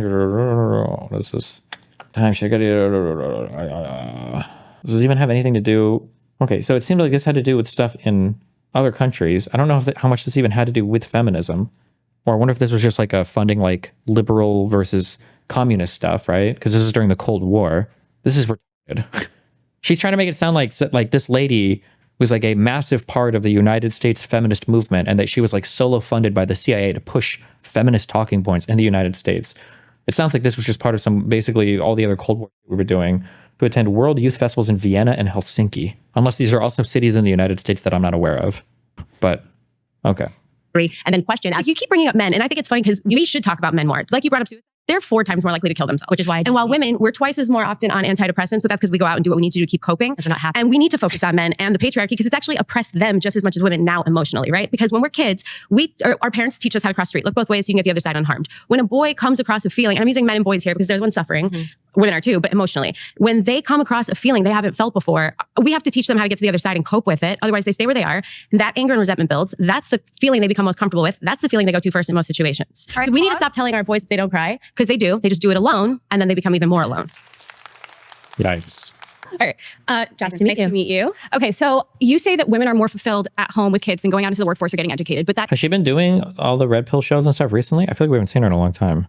just really doesn't bear out when you look at the stats, when you look at how working mothers are way less likely to be in poverty. Maternal education is the #1 predictor of childhood outcomes, better scores, getting higher incomes in the future, fewer behavioral problems, better mental health. So it's weird to me and college-educated women are least likely to get divorced, and they're the only women, the top 10% of women are the only women whose marriage rates are going up. So they're getting married, they're staying married, and their kids are doing better. When you look at stay-at-home mothers, you see that they're more likely to report being depressed, they're more likely to report having anxiety and anger and all these types of things. So how can you say that? Seems like a woman, if you want to get married and have kids, you should go to college and have a career. So it sounds to me like we are looking at totally different statistics, because everything that you said, I've actually read the exact opposite. I'm glad we're on a fact check show with you. Right, exactly. Oh, it's so exciting. That's going to be amazing. Okay, because I know, like I said, I think what we're talking about is that there was this widespread report on female happiness, and I know that it was formally debunked, and it was That's not what I'm talking about. Pew Research, University of California. In fact, working mothers today spend more time with their children than women did in the 1960s that were at home. Okay, well, women that are at home are obviously spending more time with their children than the people who are at work. And their children are not faring off any better, and they're faring off worse. How are you measuring their children faring off worse? How likely they are to higher incomes, better scores, fewer health problems, fewer behavioral issues, and better mental health. So to get back to the claim that I'm making here is that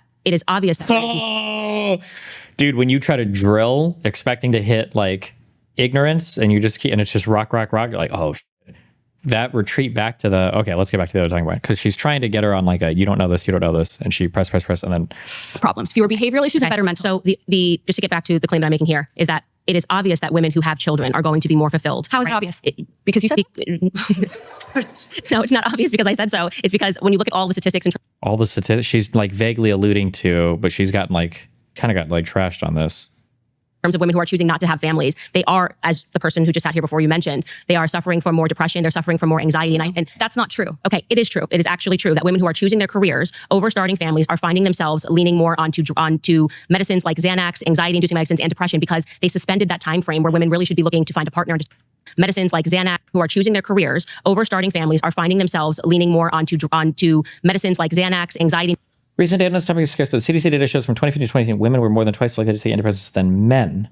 And antidepressant use was more common among those with college degrees. This isn't really tied to the claim that's being made here. Macon? What? So the claim that's being made here. I don't know. Jubilee's had some very sus fact checks on this debate. But inducing medicines and depression because they suspended that time frame where women really should be looking to find a partner and start a family because they were instead pursuing their careers. Why are it is a dishonest, it is totally a dishonest narrative that men and women want the same things out of life. We don't. We absolutely do not want the same things out of life. In fact, we don't even measure success the same. Like this is the cope. This is the massive cope. I don't even think Candace actually believes this. This is the massive cope that men and women are so different. We want totally different things. Men love to be in the office and they like to make decisions and have power and have autonomy and do cool things in life. And women love babies and having more babies and feeding babies with their tits and making dinner for their man and doing dishes and feeding babies and feeding men and babies and tits and their dishwashers. Like it's just such an unbelievably retarded fucking cope. Oh my God, it is such a huge cope. And the entire world is your laboratory to see that this is just pure and utter bullshit. Like there has never been a society offering more opportunity and everything else to women where they're like, I think I'd rather just kind of chill with the barefoot baby thing. I'm just gonna like ride that one out because it seems way better. It just hasn't happened. It just hasn't happened. It's just not the case. This is a massive cope. Men and women don't even measure success the same. So, okay? but tell me how the women who are working and getting educated, why are they faring off better in all of these? I am telling you that I do not believe they are faring off better in all of these measures. I do not. Then she should, I should ask her why. Because or how? Like what? Like because yes. What are you alluding to? Oh, but I know what Candace is going to say. She's going to abandon the world of stats and she's going to say, well, we don't measure the right thing because women are more fulfilled and we don't measure fulfillment or something. I am telling you that we are looking at totally opposite statistics. Like, so you're sitting here telling me that the statistics show that women who are working are producing better children. And I'm saying that women that grow up in a two-family home where the mother stays at home are faring off better than the children who are being raised in an environment where the women are working, where both of the parents are. Why don't you stay home? I do get to work from home. No. But I've watched your show. You talk about all the nannies you hire and it's so hard to find a good nanny. Talked about all of the nannies I hired. I spoke about how difficult it was to find a babysitter who knew how to cook a meal. She kind of got you there.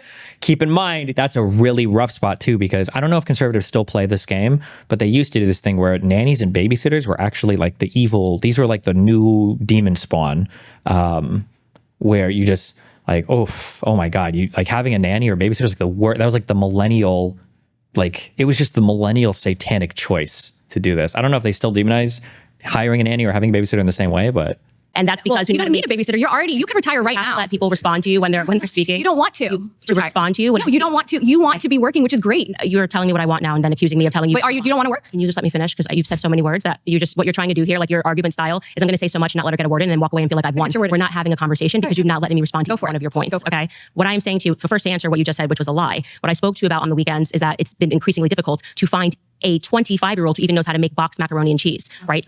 Why do you have to hire a 25-year-old? And that's crazy. That is in large part due to feminism. Women don't. Wait, why do you have to hire a? Wait, hold on. I'm sorry. I've read way too much erotica or whatever because I just immediately got in my mind the idea that her husband is like, if you want to hire a babysitter, she needs to be 25 or younger. Like what? Did I miss something in this? Wait, why would she even say that? That felt like such a weird statement. You know, you can hire like adults to be like caretakers and maids and whatever. What? Wait. I'm so confused by that statement. Wait, what? First to answer what you just said, which was a lie. What I spoke to you about on the weekends is that it's been increasingly difficult to find a 25-year-old who even knows how to make boxed macaroni and cheese, right?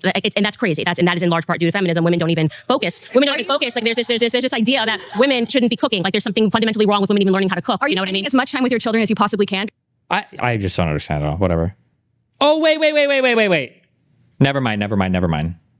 I understand now. I go off in the other direction. I think she just used the babysitter talking point as a launching pad to just criticize young women that couldn't cook. So it's not that she's looking for a 20-year-old babysitter. She was just using that as like a launching point. Maybe? I'm being very charitable there, but I'm being like 60% charitable there. Because that's the way to get the most fulfillment. No, and that's what I'm trying to say. I am speaking to you Then as stop. Okay, could you please let somebody get in I the did. word I edgewise? let you You're not. finish. You I actually did. have not let anybody I have. finish. And like I said, have. it's no one benefits when you're just speaking over me and not allowing me to respond. All you're proving is that you have an attitude and you Okay, believe in can you address feminism, me now? but you're not. That's what I'm saying. You just have an attitude, and it's not trying to. It's performative. I love I'm to address actually my point. I will be. Candace is, she's lost. She's given up on the conversation. I've said this before. There's a huge thing to look out for. Okay, right? If I'm debating somebody, I have the substance, okay? And I want to get my points out. If I interrupt somebody, it's because of that. And if somebody cuts me off over and over again, right? It's going to be like, I'm talking and they're coming over, hey, let me finish, okay? A, B, C, D, E, F, G, blah, blah, blah, blah, blah. If you get cut off, and people do cut people off, and Jasmine does cut people off a lot, which she shouldn't do. But if somebody cuts you off and you're like, stop cutting me off. Okay, stop cutting me off. When you cut me off, we're not able to have a good conversation, and it hurts our ability to communicate with each other. And now it's going to be incredibly difficult for me to finish my point. Time, sorry, right? When people, I see this happen so often, where people retreat to this like very meta stance of criticizing the interruptions, and they're doing it because they don't want to have to talk about the substance anymore. Because Candace could just say, stop, and then go to her point. But she has to, how many sentences is she given to this is how you're trying to argue? She's already even done this in this conversation with her, but. Okay, could you please let somebody get in I the did. word I edgewise? let You're you not. finish. You I actually did. have not let I anybody have. finish. And like I I said, have. it's no one benefits when you're just speaking over me and not allowing me to respond. All you're proving is that you have an attitude and you Okay, believe in can you address feminism, me now? but you're not. That's what I'm saying. You just have an attitude, Like Jasmine's getting impatient. I sympathize, but. and it's not. Trying to. It's performative. I love I'm to address actually. my point. I will be quiet if Does you address my point. Does anybody actually feel here that I am being allowed to address any of her She's like, oh my God, she's so scared. She's terrified. points when she does Yes, running yes. to me? Like I'm literally trying to answer Everybody your stand. first Oh, and she sees the clock too. She's just running down the clock on it, yeah. point of you saying that I don't stay at home. Yeah, Fair point. really weird. Fair point. Obviously, I get that you're all anti-Candace and pro-feminist, but also it's Are you friendly with Jasmine still or not? Absolutely not. She became a Yas Queener for Farha and Friends. not productive if you're not actually. Okay, address the point. You spend more time saying that I'm not addressing that you. Oh yeah, and she even points it out. Yep, dude.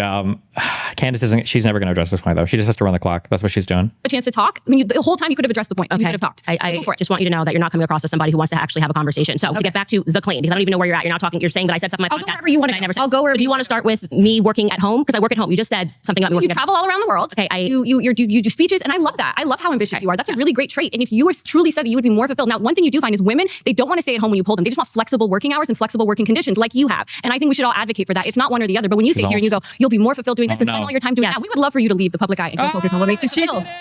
Yay! Whew. Got through that one. She survived. Okay. She's not going to hire some 50-year-old border hopper dog. You know, you say that, but without revealing the friend, one of the best pieces of advice, well, I say this, but I guess maybe if I start pumping out more kids, a funny piece of advice that I got from a business guy in California is he said that if you are looking to hire somebody to be like a maid or to take care of stuff, that the best people that you can hire, and you can hire them on the cheap as well, are usually like immigrant moms or immigrant single moms, especially because for two things. One, they know how to do everything in the house because they're moms and they have kids, so they have to. So they know how to do all the cleaning. They usually can cook really well, or like better than you definitely could. And two, it doubles as like as long as their kid isn't like a terrorist, as babysitting for them. Because if they can bring their kid along to the job, it's like a Keno, I shouldn't say Keno, but it's a money situation for them because now the mom doesn't have to pay for a daycare center or whatever for their kid. So you're getting like the best of all worlds there. So it's funny you say that when that's like the exact opposite advice that I've heard from people. My next claim is that we live under a matriarchy, not a patriarchy. Hi, hello. Nice to meet you. It's a pleasure to meet you. I'm Princella, the Queen Maker. Love that. So you say we live in a matriarchy. Right. Can you give me the definition of patriarchy? Yes. Well, the patriarchy is the idea that the system, our system in America, is being run by men, and that women are having to exist under a system that immediately disadvantages them because men are behind it. And I disagree with that pointedly. I think actually we're living in a society where people are being very much influenced socially and politically by women. Okay, so the denotative definition of patriarchy is father rule, and where positions of government are held majorly by men, where women are largely excluded. So 125 House of Representatives are female, and that's only about 25%. Right. And only about 28% make up Senate, and 3.3% of Congress up until this date have ever been women. So by denotative definition, we literally live in a patriarchy. Yes, so I disagree with that. So I think what this gets to, which is actually an important part of the conversation, is that people always think that where there is disparity, there's somehow inequality, and I actually reject that entirely. I think it's just a difference in what we're interested in. I think we're biologically wired, we're interested in different careers, and just because if we looked in the fashion industry and said, oh, well, it's being dominated by women, it wouldn't mean that, okay, well, that means that the fashion industry is a matriarchy and men have no sense. It just means have no ability to communicate how they feel in the fashion industry. I literally think that those numbers show that we're just biologically different. So I actually think politically, women have shown that they have a lot more power than men have. And I'm talking about just in terms of political movements. The most recent I can think of is the Me Too movement, right? If a bunch of women get together and complain about a man and refer to the patriarchy and scream, generally speaking, let me know if you agree, the media will celebrate that. If a bunch of men got together and were shrieking and speaking about women, generally speaking, the media would call them all white supremacists and say that we had a misogyny problem and that things were really wrong in society. Women are allowed to be more vocal in general about problems than men are. Well, let me speak to that. When we're talking about government and media, these are two different things. So under the denotative definition of a patriarchy, by the percentages that are occupied in the government, which is majority male, defines us as a patriarchy. Now, when it comes to for capitalism, for marketing purposes and control, for capital and revenue, that is a totally different conversation. But who's making the laws? I don't think that women are the ones voting to have their reproductive rights taken away, where you have incest and all of these things excluded to force women to be able to have. I don't think women in government would largely vote against their own interests because it's majority male, patriarchy. Okay, I think I love that point. Are women allowed to vote? Oh, of course they are. Who's voting that patriarchy and then out of curiosity? No, I totally agree. And you want to know why? Because there are so many women who think like you. You submit to the idea of men ruling everything. And your ideology is spread across a lot of women who also falsely believe to vote against their own interests just to complain about it in the end. You know, earlier you said that, women would be much more happier working at home, but just to be clear, I have a Hispanic woman cleaning my home. My border hopper comment is because Candace would never hire an undocumented person because it would be an optical L. Oh, sure. There are also Hispanic women in the United States that aren't undocumented. They're here legally too, so. Don't you agree that it's human nature to want things that you don't have? So during the 1950s, which is something that you constantly bring up, it wasn't until 1994 that it was legally illegal to beat your wife. And so what we're dealing with is people wanting something, and then when they get it, they're not happy with it, and then they have to revoke that idea for something else. And so what you're saying is that women vote for these things because they have the same mentality as you. Okay, so you're acknowledging that women have the freedom to vote. Yes. And you're saying that women are still existing mentally, even with the freedom to vote. Correct. They are voting men in because we are still victims of... No, I don't believe in victimhood. I believe in lack of education and lack of knowledge, because one of the things that you also say... Do you think that it could just be that more men are running for positions of office? No, not necessarily. Because remember, the United States, the average reading comprehension of people in the United States is 6th grade. So we're not dealing with educated people. Lack of education is the cause for what we see in the world. And if we educate the women better, because a nation can rise no higher than its woman, and if she reading and comprehending at a 6th grade level and popping out a lot of kids, because brokest people in the world pop out the most kids. So if we have those people voting, of course they're going to vote against their interests because they're voting for some utopian society that will never exist. Okay, so that's why you think Kamala lost. This ain't even about Kamala. Well, you're talking about women, but we had an opportunity. Yeah, go ahead. We had a male running and we had a female running, and we actually showed that Trump increased the amount of women who voted for him, right? So I'm asking you, do you believe that the reason that happened was because women became less educated during that time? They've always been less educated. This is such a... I mean, that's a number. When a woman ran for president, though, the first time over Trump, she got like fucking 4 million more votes. We're not bringing that up at all. Hillary, remember her? But okay. Educated. Did you know that UNESCO says that that 2/3 of the 7.7 million illiterate adults is women?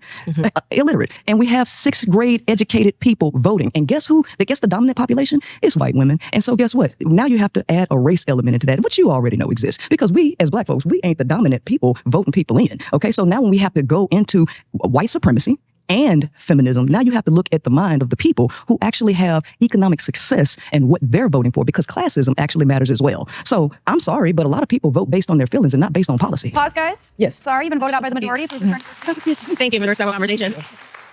Hi. Hi. How are you? Great to meet you. I'm doing Very well. nice to meet you. So I view this argument as a matter of fact, right? This is a descriptive claim about the culture reality we live in, and patriarchy being a system in which men hold the predominance of power in both political, economic, and social methods of organization. So how can we not live in a patriarchy? Like, we obviously do, right? Now, whether you can argue to the extent of it, but like, men hold all the key positions of power still. Base? So, I mean, what are you gonna... S&P 500 companies, 90% of... Did you see the replies to your recent coal mining debate tweet? CEOs which one? Board members, 70% of CEOs are men. 70% of congressional members are men. Now, you may provide some sort of naturalistic argument to why that is, but what you're essentially arguing then is that there's a natural patriarchy, which I think feminists would all disagree with. We think that there's a clear social pressure as to why this is, and part of the evidence for that is... Most would want to be coal miners, or enough to actually work in coal mines. I can assure you, the laptop class is so gross. People always think that this is like some own. Do you seriously think we still mine coal with pickaxes? Cursory Googling tells me that USA uses 524 million short tons of coal, mostly for electricity. We produce roughly 600 million.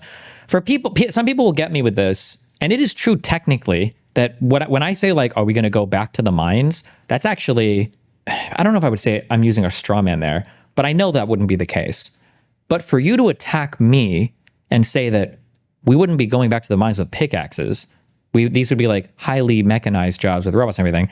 You can do that if you want, but then my next assertion is going to be, oh, okay, but then you were lying when you said that these are going to bring blue collar jobs back. What you're actually doing is just creating even more college level engineering jobs, because either we're bringing back the old great minds of low level, like blue collar, low skilled labor, or we're bringing back more highly automated, higher skill maintenance labor, which doesn't satisfy your argument of giving more good, high quality blue collar work, right? So I'm okay with, if you want to take it to the next step, we can. I do this because it's a little bit more, it's an immediately funny way of demonstrating the absurdity of the bring back textile manufacturing. But if you want to go to the next level and say, well, actually, these would be higher level automated facilities, like, okay, like, do you think that blue collar union jobs are happening in the Uber factory? Is that what they call it, where they make Teslas or whatever? Since feminism's arise within our public culture, we've now seen an explosion of women entering these fields, but we have a long way to go. But fundamentally, the claim regarding patriarchy or matriarchy, we are so much closer to where we were just a few decades ago, or a couple generations ago, where women couldn't hold a credit card, than a system where men can't hold a credit card. We're still much closer to that form of society. Why would you say that we're closer to that? What do you mean by that? What do you mean closer to that? Because we literally just came from that, and the idea of banning men from having credit cards is probably never going to happen ever. Because in terms of economic power, so for example, household wealth, women own 55 cents to every dollar a man owns. Who controls household spending, though? So you talk about how the money's made in America. How is it being spent? So it's primarily spent by women, as you've noted, but then the money where the profit's being generated, it's being generated by men. Would you rather be the people that are spending and deciding on what the money's being spent on, or would you rather be the person that's just working to earn that? This is such a retarded fucking point. Women spend, women spend most of the money. Spend it on what, dog? Yeah, they control like the purse for the household budget, but it's not like they're going out and just buying bags and shoes for themselves. They spend it for the household. Like what is this argument? Well, CEOs and board members aren't working there. They own the shares and they're making the profit. Well, when you own profit is making. You would much in a capitalist system, by definition, you would much rather be making the profit than spending. I would much rather be spending your money than having to work for your money. Just so we are totally clear here, I would much rather spend your money than have to go out and earn your money. Well, you're talking about wage laborers in terms of working, but in terms of I'm talking about spending power, right?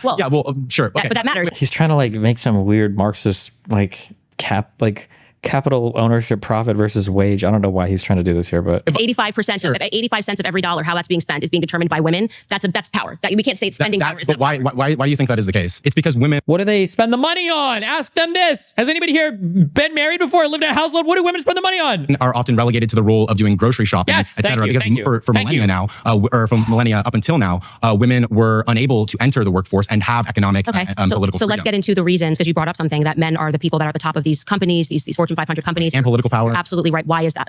It's primarily because the women haven't broken the ceiling quite yet in terms of meeting. Okay, remember, Jordan Peterson made that one based argument about the men being at both extremes, and CEOs are going to be at the upper extreme, and dipshits in jail are going to be at the lower end of the extreme. So that's why all of the CEOs are men. And in terms of parity with power. But what we've seen with the explosion of feminism is that women have actually begun to enter these companies, have risen into both political and economic positions of power. But that continues to grow year by year, which shows that these social pressures are actually breaking apart as soon as feminism comes into play. So what I would say, what that shows you is that women and men have different interests. And I think this gets into what I was saying. Oh, never mind. Just because you see a disparity does not mean that it's not just a disparity in what our interests are. That's what's being represented. I don't know why there has been this idea that women should want to aspire to work 80 hours a week in order to be on par with men. Do you think that doesn't? Do you think that men like to work 80 hours a week? What does this insult take? Like saying my husband loves working is just as retarded as saying my woman loves doing the dishes. Or do you think I think the interests are innate. So why is it then that, for example, in the 1980s, only a quarter of college graduates were women, where now majority of college graduates are women? Government? Shows that because of the way that social pressures have actually changed, women's interests are actually now changing too. A majority, I think, or at least half of law school graduates are now women. It used to be the case, for example, a few hundred years ago, that a lot of primary philosophers like Immanuel Kant, Hegel, didn't even believe women could be reasonable. Now here you are today doing a debate with me where we're using logic and reason to get to these posts, and nobody here would dismiss the claim that you can't be rational or logical or be, for example, a great lawyer because you're a woman. Right. So I totally agree with you that women, but I think they have actually entered into the workforce. Entered into college under this external pressure of feeling that if you don't go to college, you're going to be a failure. So you admit the pressures are a part of the way interests. Yes, but we're disagreeing on where the pressure is coming from. See, so like, why is it that when men do things, it's because that's their natural inclination and that's their biology, but when women do things, it must be because of a heavy pressure from the government? Like, can men not pressure other men to do things? Like, I think that now the pressure is that if a woman doesn't enter the force, there's no longer this idea that, okay, we're going to come together as a family, whereas there was this reality that there was this understanding that you would have a partner. People were getting married when they were 18, 19 years old, right. Our grandparents. Now it's because of feminism. And I'm saying this is the downside of feminism. Women no longer have that sense. They think Right. that if they have to be pressured to go take out a loan to go to college, and then you have the pressure to get. Well, they have the same pressures as men because women no longer rely on it for an income. Pause. You've been voted out by the majority. I did like our conversation. Might have to come back to you. Papa. Hi, Owens. I'm Paris. Very nice to meet you. Nice to meet you. So can I explain to you why I believe we live in a patriarchy and why I believe we live in a society that's preferential to men? So I'm going to use the example of male violence. There's a lot of places I can look. We're going to talk about that. 81% of women have been sexually assaulted. 1 in 6 have been raped. 1 in 4 women are the victims of domestic violence. 98% of perpetrators of sexual assault are men. 95% of perpetrators of domestic violence are men. In regards to human trafficking, 70% of human trafficking victims are women. So we're seeing a very clear issue of men being violent towards women. And then when we look at the way that our government handles that, 1 out of 3 rapes go reported. And then out of the ones that go reported, 7% end in jail time. So if we're looking at that, and we're looking at the fact that our government doesn't really get that worried about male violence. Well, so what I would say is, going back to biological differences, men are naturally inclined more towards aggression than women are. So I am not shocked by you telling me, like, even if you looked at, like I said, male on male crime, you would see that there are more instances of men killing other men than there are instances of women killing other women. And that, I think, actually speaks to our biological differences, which is actually at the root of everything that I believe about feminism being a lie, is because they're trying to program people to believe that men and women are the same. Now, I don't think that pointing to the fact that men are more aggressive than women, which is a point that you and I 1000% agree on, whether or not that manifests in the very wrong way of men harming other men, which I think they do more probably than they are beating women, men on male violence. That manifestation doesn't change the fact that men and women are just biologically hardwired different. I think it's actually proof of that. I don't think it has anything to do with the fact of power dynamics in this country, because to the contrary, if you look at prison rates and talking about how disparities don't mean anything, the majority of overwhelming people that are in prison are male, right? There's a reason for that. So when it manifests in a good way, that male aggression, is the reason why we have men defending us, men that are willing to go to war and die for our nation. So aggression being an aspect of masculinity has nothing to do with the conversation. Can we, when we talk about like male, female traits, red pillars again would do this a lot, kind of getting sucked into these stupid gender arguments. Can we talk about these traits, how they appear in the real world? Like, we don't go to war in the United States such that we're drafting people, and this is like the major deciding choice for how we divide up stuff in society. Like, or when men would be like, oh, well, why is it important for you, the man relationship? Well, if we're walking down a dark alley at night and somebody ambushes us with a knife, I'm going to be expected, like, motherfucker, who are you? You're not James Bond. This is not happening to you. You're not getting in these situations. Like, I have to sleep near the door so that if somebody breaks in, I can be the one to defend my family. Like, motherfucker, get a job, okay? That's what people want. Jesus. And of whether or not feminism is harming women today. Yeah, I mean, I agree with you. That we agree. Women are biologically different. Yes, men. but what I want you to connect it to is, I guess, power. Because what I'm talking about when I say that we're existing under a matriarchy is that I believe that the social pressures politically and socially that are coming, and even within our music, if we talk about Hollywood, it's very much has become thing. Like, just because like who was on the top music charts or whatever are women. Okay, how many women have paid maternity leave? Okay, that's not like how are things panning out in the family courts? Who was on the top music charts or whatever are women? Okay, how many women have paid maternity leave? Okay, that's not like how are things panning out in the family courts? Why are abusive men having access to their children? Like, why are women making less than men? Like, what? I mean, none of that means anything to me. So that gap, obviously, I'm sure you've recognized the gender gap has been debunked so many times. It's almost foolish to debunk it again. Well, you could say, yeah, that most women will go into jobs where they're making less, but then it does answer the question of why do we not value women's labor? That's not valuing women's labor. It's just a reality that if you are going to be a person that aspires to become a brain surgeon, you are going to make more money than a person that aspires to do something that's, like in the household. Can we go back to the male violence question? Yeah. Why does our country not persecute men then who are rapists? Well, the majority of people who are in prison are men. So I don't know what you mean that we don't prosecute men that are rapists. We even prosecute people. 7% go to jail. Only 7% go to jail. I don't know what that has to do with the question of whether or not we're living in a matriarchy or a patriarchy. Our government is preferential to men. You're saying that they only like to arrest men when they kill someone, but our government is awarding men for raping women. I don't understand what they don't care. It's effectively legal. You can literally rape women and you have a very low likelihood of actually going to jail as a man. I mean, this probably is more reflective of the difficulties of prosecuting like one-on-one crime like this. Like there's a very, very, very difficult crime to prosecute because it can also be, one, it usually happens in a one-on-one environment where you have one witness against another, and two, there's not like dispositive evidence ever generally because you can also have sex for fun, right? It's not the same as like shooting somebody. Like if somebody comes out and they have like a gunshot wound, it was probably an attempted murder. It's unlikely that they do this for fun. And there's so much more evidence. It's like very clear, like the circumstantial evidence leads much more to a crime than even like a rape kit or whatever. I don't know if this is evidence one way or another of a patriarchy or not a patriarchy versus it's just very, very, very hard to go after domestic violence related crimes because it's one person's word against another person and you're trying to prove a crime that's hard. It's just very, very difficult. But effectively legal. It's effectively legal. How many men are actually going to I actually agree with you that in terms of sex crimes, and I don't know how you're peeling at women because I would even, and again, this is nothing with our argument today, but I would even say that people are not being prosecuted hard enough when we're dealing with crimes against children, period. Yeah. Talking about sexual crimes. Yeah, because teachers and LGBT are raping our kids all the time. Not being prosecuted in this country is a whole other conversation, and you will not get a disagreement with me, but I think that it's wrong to say that it's somehow attached to being a woman when you know there are so many children that are going through the exact same thing. I mean, the light sentences that are tossed out for pedophiles, it's completely ridiculous. All right, guys, pause. But I don't think it has anything to do with the conversation that we're having right now, but I agree with it. It has everything to do with it, and you're separating it to make your time. If you turn to your seat, I'm going to add 5 more minutes to this claim. Bump. Hi, Adam. Nice to meet you. So your claim is, just to be clear, that we live in a matriarchy, right? So I think even you'd agree that on a global level, that's obviously ridiculous when there are countries where people literally are honor killed for like Instagram posts. But even if we're talking about just the US, right? We don't have paid maternity leave. Abortion is illegal in over a dozen different states. And as someone earlier was mentioning, women are overwhelmingly the victims of sexual violence and domestic abuse. So that doesn't seem like a very well-designed matriarchy where women are victims or, lacking power in so many different realms of society on like a structural level. I just do not think that women are lacking power on a structural level because they can't, which they can, by the way, abort their children. Is that like one of your components? Is that there's many states where abortion is illegal? Do you dispute that? I am going to dispute that having a child is somehow something that restricts women in any capacity. Like you're what saying about the ability to decide which? That it obviously restricts you in some capacity. That's an easy give me, right? You do with your own body. I don't believe that murder is something that you should be allowed to decide. And murder is illegal. Actually, what you're doing to somebody else's body. So I'm pro-life. So the argument that women will only be free if they're able to kill off their own offspring to me is really extremely off-colored. Well, I guess if you frame it that way, everyone kind of has to agree with you. But when we're talking about abortion, when 99% take place in the first few weeks, when there's no thalamus, there's no cortex, there's no capacity for consciousness in the fetus that's developing, saying that fetus that has no capacity to be conscious, aware, anything else. There's no cortex, there's no capacity for conscious bodily autonomy as a woman. That is an obvious, you're making my point for me. You're actually making a point that people who are, are born with tremendous disability should just be killed because of cognitive functions. I don't remember saying that. When did I say that? The best argument, which again, this is sidetracked. Saying that let's get back on track. Kill people with disabilities. I'm saying that if you're saying, I'm saying that if you're saying that it's cognitive ability and at what stage you think. To be conscious, and just so we're clear, disabled people are conscious. They're aware. Okay. So the best argument that it is a life is the fact that you have to kill it. You have to have a procedure to kill it, right? So you have to intervene on the development. Living human cells in it, but it's called it a developing life. Sure. If you have to go into your body and murder it, then it's that there's living human cells in it. Again, so we can just tack that off because we just have a fundamental disagreement on whether or not a child's life. Paid maternity leave. People have been talking a lot about whether you have to be a mother, you have to work. A lot of women have to pick one or the other because in many cases, if you want to have a child, first of all, there's a big gap in your resume, so getting a job after that might be super difficult. And then secondly, even in the process of having that child, being pregnant, especially in the third trimester, and then raising the child, where the vast majority of the burden typically is on the mother, the workplace and our system of our economy is not tailored to make that easy for them. I actually totally agree with you. And this gets maternity is going to be in favor of massively expanding all these things from a family perspective, though, right? I don't know, actually. I'm agreeing with you that this pressure that you're describing exists for women. And I'm saying that it exists for women because of the feminists that came before who argued for women to enter the workplace. So what you're saying is the solution didn't work and it actually produced more problems. And now we have more problems and we need more governance to be able to tackle these problems. So you're any system that's forcing women to make certain decisions. I just it's not forcing women to make. It's not. Women should have the option to choose. Do I want to be a stay-at-home mom? Do I want to work? Do I want to have some mix of both? Right. That's the entire point here. But you are also making an argument that if you are a woman who does run a business and does have employees, that they should be forced to pay them maternity leave.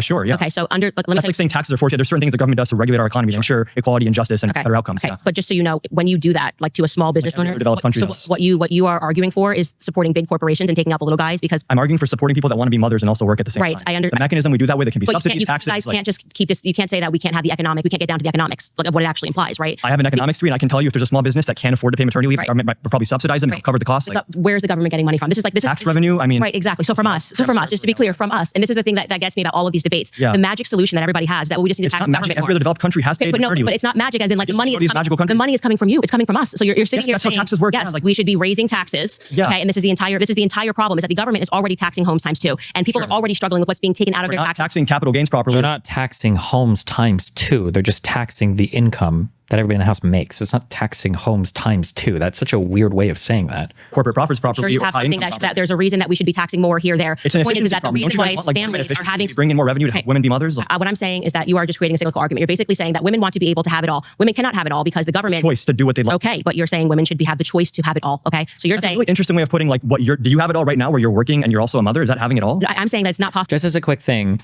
notice that Candace. Hold on, I actually really want you to pay attention to this. I can't tell people believe me when I see these things, okay? Candace feels very comfortable in this argument. She feels like she has good, strong arguments here. This guy is cutting her off like crazy, but she doesn't actually care because she feels like she can respond to everything that she's saying. Maybe she will by the end of this, but I don't think she's called this guy out for cutting her off a single time. She's okay with it because she feels like she can handle the back and forth. Whereas with Jasmine, she literally yapped for like 2 fucking minutes about how horrible and evil it was she was going to cut off because she knew that she didn't have meaningful responses to what she was saying. This is the entire problem is that the government is already taxing homes times 2. And like, listen to the back and forth between these two people. Yes, like we should be raising taxes. Okay, and this is the entire problem is that the government is already taxing homes times 2, and people are already struggling with what's being taken out of their taxes. Taxing capital gains properly or corporate profits properly. You have something that there's a reason reason that we should be taxing more here, there. It's an efficiency problem. Don't you think you bring in more revenue to help women be mothers? What I'm saying is that you are just creating a cyclical argument. You're basically saying that women want to be able to have it all. Women cannot have it all because the government choice to do what they like. Okay, but you're saying women should have the choice to have Doesn't it all. care. Okay, so you're saying not only does she not care, he says a word and she responds. She hooks immediately onto that argument. She's willing to follow him on. Way of putting like what you have it all right now, where you're working and you're also a mother. Is that having it all? I'm saying that it's not possible for women to have it all. It isn't possible. What do you have? And that's one of whatever that is what I would want women to have as well, which is the flexibility to work a job and also raise kids if they'd like. No, but that's exactly. You guys keep arguing that what people want is more flexibility. I'm just pointing out when people get really mad at people cutting them off and then they make a huge like song and dance about it. They do a huge show about it. It's because they feel like they can't respond to the point. They want to go to the meta conversation, just focus on that so that they can avoid the actual discussion. So you're acknowledging that right now with feminism on fire. Why is that though? My dumb brain thinks it's just because this guy is a man and Jasmine is a woman. No, it has nothing. It's not a gender thing. It's because she feels like she can hang with all of his arguments. So she's like flowing from one to the next to the next. She'll go back and forth. She'll do the back and forth rapid fire, but she's not getting like, she doesn't feel like she's stumbling or she doesn't feel like she's getting stumped on any of these points. But with Jasmine, she felt like she was like outclassed because Jasmine, when she tried to drill on things, Jasmine had answer after answer after answer, and then she was giving substantive answers, and Candace said nothing. And then when Jasmine cut her off, she's like, okay, I can just focus on her behavior here and avoid the actual conversation. We are agreeing. Women are going into the workforce. Like I'm just kind of using a hyperbolic expression. Like feminism is everywhere. We are arguing that women need to have more opportunities. Women need to have more rights. They've taken that. Now you have the majority of people that are graduating with college degrees are in fact women. Men are committing suicide at a higher rate than women. We're looking around the world. Feminism also would push for like increased awareness of men's mental health. That's fine. Great. We love feminism. That's great. We already know that. We get it. Most Americans agree with me, by the way. Actually, like, women should have paid maternity culture. If you go issue by issue and by values, they might not associate with the term feminism because people like you have made it toxic. But the actual values of undergird feminism will move are the goalpost. And then when they begin taxing so that we can account for paid maternity leave for 3 months, which basically means a small business owner has to not have an employee while having to pay months and months and months. Like the person's not there. They're not actually. Small business doesn't have the revenue to cover.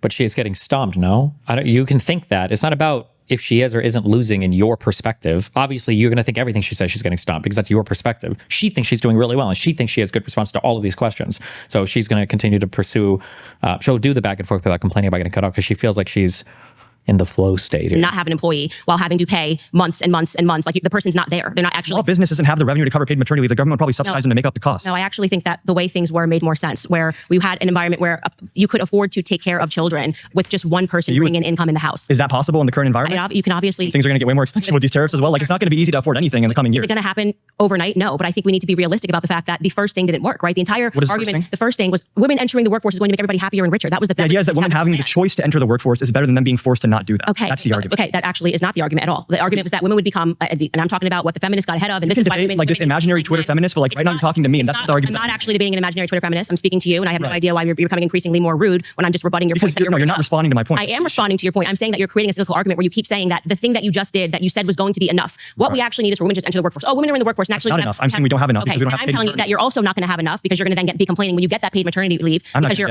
okay. Well, they are arguing for family paid leave, so that's even better. Yeah. Okay, so you might. Do you think fathers should also be around to help raise children? I think who's going to work if everybody goes home every time a child is born? Not everyone's going to have a kid at the same time. Pause. All right. Everyone will have a male partner. Nice talking to you as well. My final claim is that feminism has made things easier for men. Hi, I'm Jenny. Nice to meet you. You said that feminism is easier for men, or is it's made things, I think, easier in society for men. Yeah. Now men don't have to commit and they're being offered sex from women for free. So they have to actually effectively do less and be motivated less because feminism has kind of insisted on this culture of sex and hooking up. And I think that has been a net negative for women. On good faith, I just want to say, I think you're approaching this with like the best interest for women. Like you think that is negative for women and harmful. And I think in some aspects we can agree to that. Yeah. I do think that there are some aspects of sex work or OnlyFans or whatnot that maybe men are definitely the huge consumers of. But if we are so concerned with women putting that out for free, it's charged, right? They're making money off of it. Then why are we not putting the onus more on men for being the one that is in control of that demand, right? So we can take away the supply or, condemn it all we want. But if there's no onus on men to be the consumers of said products, then wouldn't you think that would solve the issue that you're bringing up? Yeah, I actually agree with you on that. And I really get to that. I want to be very clear. When I say that I'm anti-feminist, this does not mean that I do not also criticize men. I think that's something that people get very wrong. Okay. 1000% agree. I believe the problem was seeded by the feminist movement. I think the sex revolution and telling women, literally when people were protesting, they didn't have their shirts on. And this used to be just, your grandparents couldn't even imagine this, like women walking down the street and having their boobs out and their butts out on Instagram. And it created an environment where men then had to work harder for a woman's affection, for a woman to take her clothes off, sex education in the classroom. There's this huge myth that people were just doing it. Like, we might as well teach them because the children are just doing it. Actually, before they introduced sex education, the majority of high school graduates were graduating with with their virginity intact. And then within 10 years of sex education, we saw a reversal. So I'm saying feminism actually seeded the problem. And now the problem is bad. And it's also bad for men. It's harmful for men to be constantly. According to the CDC's Youth Risk Behavior Survey, in 1991, 54% of high schoolers reported having sexual intercourse. That number decreased to 30% by 2021. Wow. Exposed to pornography and soft pornography. And I think it actually, in many ways, emasculates men. Okay. But I would say they are the main social benefactors of that culture because, well, first and foremost, as we're talking about women who have to kind of pick one or the other or try to manage both. And can we have it all? Like, no, you can't have it all. On a day where I really feel like I gave a little bit more to my career, I ache because I go, okay, but like now I feel like I didn't give the same amount to my children. Then why not just quit your job? And I'll be better off for it. It's a constant push and pull, and it never feels enough. No, I'm not kidding. Actually. So to a degree, I think that feminism does benefit men. I think that it allows men to be more emotionally intelligent. It allows them to understand what that looks like and also be able to connect with other people, right? But at the same time, there's so much work that feminism has done for women that to say that it benefits men more, I don't think is an accurate statement. For example, Title IX has made it very possible for women to go to college, 600% more so, right? And I think that that is a huge benefit that we can credit to the feminist movement. Though I understand your point, though, of trying to say that like sex work is harmful for women and more beneficial for men because they're benefiting from it the most. But at the same time, if you think they're also suffering from it, does that not contradict your point? Yeah, so I disagree on the fact that, and we do agree that more women are going to college, more women than men are graduating with college degrees. And despite that, people are saying that we still live under a patriarchy. Women are free to start their own companies. Women are free to pay women whatever they want to pay. Women could hire, and in some cases do hire all women. And so I don't really understand, which wasn't your argument to be fair, the idea that even with all of that freedom, women are still not able to achieve what men are able to achieve. I think college education actually has increased women's stress. And I'm talking about in terms of how expensive it is. And I know you're going to then say, well, the solution to that is we have to then move the goalpost. And I'm guessing here. But like college should be free. Everything should be free. He thinks, we just need more free stuff. And obviously nothing's free. We're just going to access. If I could interject, I think the issue that we keep coming back to is that you believe like it's so stupid that these people will give this as a truism, like, you're just gonna make infinite taxes to fund everything. But their perspective is literally the opposite of that, which is equally all taxes should be nothing and we can all take care of ourselds, right? Like why do this? Obviously we both in a reasonable world will agree that there's some ideal level of taxation to fund some level of programs. Let's argue over what programs we need, right? Shouldn't that be the discussion? That women would be happiest in the home where they don't have to work. And I think most people in general probably wouldn't like want to work anyways. But I think the main issue that we keep avoiding is that this is not an issue created by feminism. This is an issue created by capitalism. Yeah. So I've heard this argument that it's an issue created by capitalism. But you don't agree. You think feminism is the greater issue than the system. I think that now the issue money to live. Well, we have to spend more money to live. Right. I think in large part because feminists got duped by the government. And I think we just keep further enslaving ourselves to the government. I'm not a person who believes in big government. And yet you find that feminists are constantly like, well, we can deal with the college issue. We just need more government. We can deal with the, needing to have more benefits. We just need more government. So it's like, okay, let's just tax every household 100%. And I'm trying. I can't, she did the meme. Wow. Okay. Trying to prevent that. And I'm saying that there was a time in America, and what's aspirational for me is I was, raised in part by my grandparents. They were very happy. They were just, I lived in that environment of what that looked like. And I think for many of people who didn't grow up there, feminism has taught us, and I say this as someone who had to take feminism 101 courses when I was in college, that it was like this nightmare and people weren't happy and people were suffering and women were suffering. People, were being forced, and that there weren't. Was that a requirement for her degree, Feminism 101? I mean, actually, she did a journalism major, so maybe. But she literally did like one of the softest science majors. Yeah, like weren't actually these things that just marriages that work. Or liberal arts, I should say. I don't know if you call journalism a soft science. That the women actually weren't disempowered by being the CEOs of their household. Well, allowing women to have more choice and freedom and agency to leave. Sorry, you've been voted out by the majority. I did enjoy this conversation. Being very respectful. Wow, very respectful. Because you let me just yap. I was thinking that a lot of your claims are very contradictory, saying that we live in a matriarchy, that men benefit from feminism more. I would like to understand why, again, you think that men benefit from feminism more? Basically, because men don't have to commit to women. Men are still able to do what they're doing, and they are allowed to basically step away from all of the responsibilities of. Yeah, but you're giving more and more arguments why men are the true winners here. So aren't these all arguments for patriarchy? What it really meant to be a man and lead a household, and that's in large part, I think, due to the sexual revolution. I mean, is it really bad that we don't have to give men the chase? Don't they have gratification from chasing us? Like, it's a hunter versus prey situation to me. So I feel like a lot of relationships, especially back then, were based on trying to get the home run like very fast. And now that we have the freedom to not commit and not tie ourselves to one man for the rest of our life, I just don't necessarily think that's bad. I just don't think the revolution has decreased our value. We're not chewed gum. We're people who value connection. And sex doesn't always have to have this deep meaning. It is just connection and intimacy between two people who trust each other. And why do we have to deny women that gratification? Like men, you say, are wired to want that. Why not women? Why? Well, we again, I go back to just our basic biological differences. There was a really interesting book that was done by a biophysicist. He, I think, recently passed away, named Edward O. Wilson, where he just sort of breaks down the biological arguments. Basically, he looks in the wild to see the behavior of animals. His thesis is just that you basically can never beat your own biology. And then he kind of compares it to what we see here as just humans and our social interactions and things that have been abundantly clear when you look at every civilization over time, whether it's from, 400 BC to LA today. What are these habits that you can see that never go away? And people coming together and starting families is one of these things, because we are biologically wired to find a family, to settle down, and to have children. And I think when you have women that are going out and they're giving all of the goods up for free. The goods? The goods. The goods. I'm not going to have the goods up for free. Men are not. The goods for free from men, and that we are very actually. I feel like there's, I'm not going to deny that there are differences between how men and women function in the world, for sure. And there's probably different inclinations to behavior. But that is a very strong statement to say that, like, what did Candace say? Something like, we can never escape our biology in any way. And it's like, well, people have type 1 diabetes and live because they get exogenous insulin. There's a lot of ways that we have escaped parts of our biology, but you can certainly do that. And there's connections. We're not sockeye salmon. We're not made to breed and have families and then die. You are welcome to do that. I'm just saying that when it comes time for you to find a partner, you may find yourself in a circumstance where men don't value you as high, because men like you spoke to, men like to compete. They like to feel like they've won something. I'd like to deprive men of that because they don't need to have that. That's actually But you did bring up. Yeah. And that's what you say, that men are, essentially predatory, and we have the goods that we have to keep from them. Oh, I didn't mean the goods in a bad way. But that's such an objectifying way, the goods, the grocery goods. Honestly, I think that that's just kind of in colloquial songs today. I think we have value apart from how many people we sleep with, how many, you also devalue education for women. And I think that's very interesting, because you're also a very educated woman. And in a lot of ways, this is just like an observation. You devalue yourself a lot. I definitely do not feel like I'm devaluing myself. Make him a sandwich? Yeah.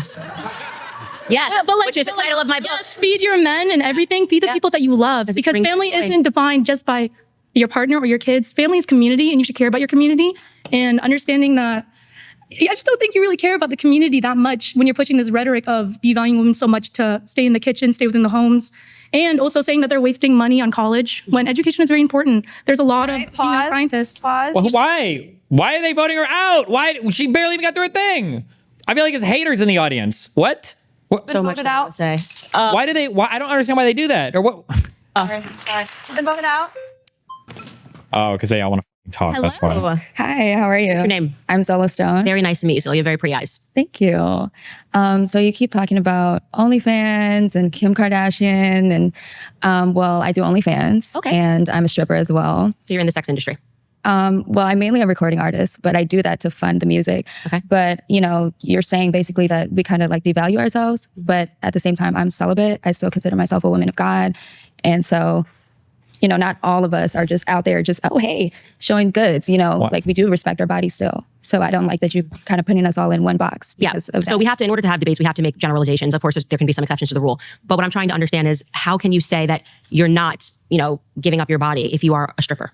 Well, because I said I'm celibate. I still want to get married. I still want to have kids. And for some of us, it's hard for us to have kids. And I've also dealt with sexual abuse since a child, so. Oh my God. And she's like all the stereotypes. Why? I wasn't doing any sexual work as a child, and still went through things like that. Yeah. So I first want to say, perfectly sympathetic to everything you're saying, especially if you come from an environment where you've lived through something when you're a kid. It makes it infinitely harder. And it's actually a reason why so many people turn to sex work, because they don't have that structure at home that gives them, I think, other options. But would you agree with me that if you could, that wouldn't have... I went to college for music production. I went to LA recording school. Okay, so did you decide to be a stripper because of economic restraint or because of freedom? For freedom. We want the choice to do whatever we want with our bodies. Okay. I don't think it matters if you do want to dress how you want to dress. That doesn't mean, you can sexually abused or sexually harassed. Okay, do you think the men that are being brought into the strip clubs to watch you, do you think that they're walking away and going, I did that because that woman was empowered to take off her clothes? Or do you think that they're actually devaluing women? No, I get it. I used to be that hypocrite. I said things that I said I would never do anything like that, Like I totally get that. But some people just want to go to the club and have a good time. Yeah, I think most people who are making those decisions are doing it because they're dealing with addictions themselves. I think you're worth more than taking your clothes off. I think that if you wanted to have a career in music, you wouldn't have to take your clothes off to do that. And I think that it's sad that you've been... Every story is different. Every story is different, but I do think that, Like if you could bring in the capitalism argument here, like, oh, so like, I shouldn't devalue myself into just showing my body, but what about flipping burgers? Or what about being a retail worker? Or what about, any other number of low skill jobs that you could do that also feel pretty shitty? I mean, you can argue that this is a bit different in category, but Candace would have to make different arguments here to satisfy that. You can make a generalization. I was at that point where I was going to college. I was working 3 jobs. I used to be a nurse. So you just don't know the situations. You don't know how life is going to turn out. It's going to be ups and downs. But no, I didn't want to do it. But in my situation and things that I went through, it's something that But I'm actually really glad that you said, no, I didn't want to do it. And you were put in a situation where you had to do it, because I think that's really honest. And I think that's true of all work though, right? That's like 95% of jobs in the United States. People don't want to do them, right? The problem that I find with feminism is that it's a dishonest movement. All right, guys, pause. It's been voted out by the majority. Thank you. I'm not judging.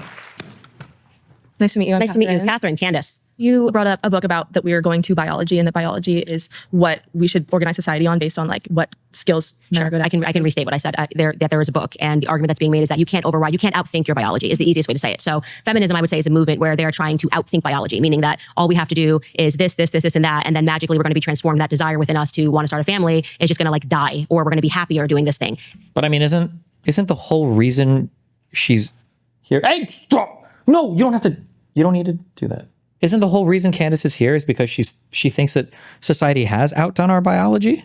Like, if in a way, isn't her entire argument kind of self-defeating? Like, I'm out here giving speeches because I think people have made the folly of thinking that society can strip them of their biological, their biological imperatives. And I was like, okay, well, what are you saying? Well, we need to listen to our biological imperatives more. So you're trying to societally or socially influence us to listen to our biological imperatives? Why? Because we're not right now. Well, but isn't your whole argument that we can't ignore them? But you're actually arguing that we're ignoring them too much, and that's the problem. And now you're trying to socially influence us into believing that social influences can't lead. Like, I feel like in a way, her whole thing is a little bit self-defeating, no? And I think the answer to that is no. Right. I would argue that our biology does not have as much of an effect on the things that we choose to do with our careers, with our life choices, as you think it does. Our closest ancestors are chimps and bonobos. Bonobos are matriarchal, chimps are patriarchal. So, and our previous societies have run egalitarian for millennia. It's not been this inherent desire for men to rule a certain way and women. Why do we do this, bro? Can we have like our different disciplines and just leave history alone? People, I don't know what it is about social sciences or feminists or queer theorists or whatever that just want to go back and like idealize the out of all of old societies. It's like, oh no, like when they made the pyramids, the middle pyramid was queer. And didn't you know that like Moses was trans? And didn't you know that Muhammad had like 400 multi-ethnic, multi-racial queer theorists, trans barbarians that ruled as equal, egalitarian? Like, why do we do this? Like, history's like sucked for most parts of it, especially when it comes to not being white and not being a man. Like, why are we pretending otherwise? Jesus, come on. Biology does not have as much of an effect on the things that we choose to do with our careers, with our life choices, as you think it does. Our closest ancestors are chimps and bonobos. Bonobos are matriarchal, chimps are patriarchal. So, and our previous societies have run egalitarian for millennia. It's not been this inherent desire for men to rule a certain way and women to rule another way. It has been egalitarian. It's been matriarchal. It's been patriarchal because there are things that go into effect, like your situation, your personality, that make you better at doing something than just your biology. I know many quiet, nerdy men that would not be good leaders, and I know many strong women, and vice versa. Like, it does not matter as your testosterone, the hormones you admit, is not going to have as much of an effect as I think you think it does. I totally think it does. And so that's why, let's getting back to college, since I'm assuming you support women going to college. Yeah. Can you explain why there is, when they can freely choose, why there is such a difference in the majors that women choose versus the majors? What about, I mean, there are explanations for this, or there are theories for this, but what about the fact that so many of these majors have closed the gap, right? Like, lawyers used to be overwhelmingly male. Doctors and people in that profession used to be overwhelmingly male. Like, I think the only one, I don't know if anybody's on an updated chart, when it comes to professions, I think the huge differentiator right now is just like computer related stuff. It used to be like all of the educated professions, but a lot of them have closed the gap where women have taken over, taken the lead, I should say. that men choose when they get to college. Well, I think it's also important to note that things are changing and there's like many initiatives to get more women into STEM, to get women into higher paying career fields. When women have been kept out of these fields for so long, it's a slow and steady race to get them there. It's not that women are not choosing them. They're slowly learning that this is okay for them to choose. There's more women in STEM, there's more lawyers, there's more women are making up strides to those positions. So it's not like they're sedentary and they're staying in these humanities or arts fields. I don't think you're being honest. I think, like, if did you go to college? I mean, I'm in college. I think I know that women aren't, it's not because they're not pressured. It's because when quite literally they say, what are you interested in? Women flock to certain things. They just do. We do. We as a whole do. It tends to be. Yeah, but why, right? That's the more interesting question is why are some people interested in something? Like some of it is probably biology. Some of it is undoubtedly society, right? Like, and this is because we are biologically wired. And even when a child is born, when a woman, like a female. Did you know that women, when they play with toys, they like to play with Barbie dolls and men like to play with Legos? Whoa. A child versus a male child, the girls start speaking faster and they speak more words. Just a fact, right? For the rest of their lives. Like my daughter started speaking, and this is not anecdotal, but I'm giving you an anecdotal example of something that is a real fact. So there's just a biological proclivity there that women like communication. And you see that followed all the way as an example. I've never, ever heard that stated that way before. That's because women like communication more. I thought that girls, I don't know why this is the case, but girls just develop faster than boys. I don't know why, but that's just true.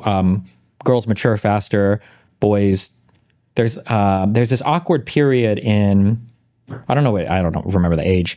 Is it like 3rd or 4th grade? There's like this 6 to 12 month period where all the girls get taller than all the boys for like a little bit, and then finally the boys start to age, and then they tend to get to like for some reason girls just develop a year or 2 or 3 ahead of schedule for boys. I don't know why, but example into college, women are drawn. But I don't think it's because they're drawn to communication. I think it's kind of weird. Toward these careers that are compassionate.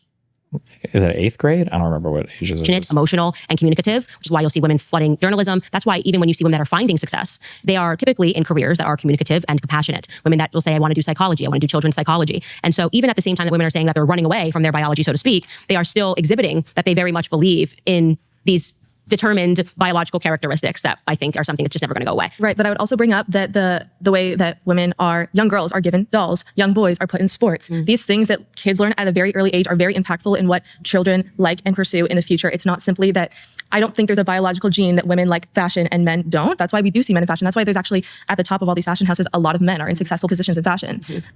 The way in which you teach children to explore creativity and to play and what we put women in, we put women in pink rooms and little girls in pink rooms and boys in blue rooms. That has an effect. So, and I'll tell you why I disagree. And I know because I had my children back to back that there's a blur here. So I never had to separate them and say, you play with this, you play with that. They were growing up with their toys. I mean, 1 year apart, my daughter and my son. They just are interested in different things. And this is one of the... Wait, I don't understand why people... I would ban you, but you got muted by the butt. And I'm not in a bad mood right now, so you're lucky. I mean, there is some merit in acknowledging queer figures of the past as a sign of their perpetual existence. Like Isaac Newton was probably ace, and many other figures might have had different orientations, and seeing that validate, but yeah, queerifying the past beyond what it clearly is can be cringe. I don't think any part of what I said, I don't think any thinking, intelligent, cognizant human being can think that I just said there were no such thing as gay people in the past. What I'm saying is that it's incredibly cringe to pretend that there were these past societies that had wide, broad acceptance of LGBTQ, and they had all of and men and women lived as equal partners through all of history until just very recently when the evil white colonialist patriarchy emerged. That's queer and stupid as fuck. That argument is just dumb. I think lies of feminism. And when you actually have children, there may be some exceptional child, but I am telling you, my boy's first word was car. He's obsessed with trucks. He's obsessed with cars. I did not do that. I don't like having to answer his questions about cars. I don't like having to answer his questions about trucks because my biological proclivities are not designed. I'm just not feeling passionate about engineering, wanting to know how everything works. You don't recognize that. And this is, I think, one of the worst harms of feminism, because I was a feminist when I was in college, or I at least thought. And now I'm older and I don't believe this shit. People say that people's interests are just very like selected for certain things, and they can become knowledgeable if they give a fuck about it. Okay, when I have women explain to me like Finstas and the things that they do to stalk people across like other social media accounts or whatever, I saw this one girl explaining that she would like, how would she do this? That to stalk an ex, she made another account and followed every single person that he followed or that followed him so that she could it was like some next level shit. Like, what the fuck?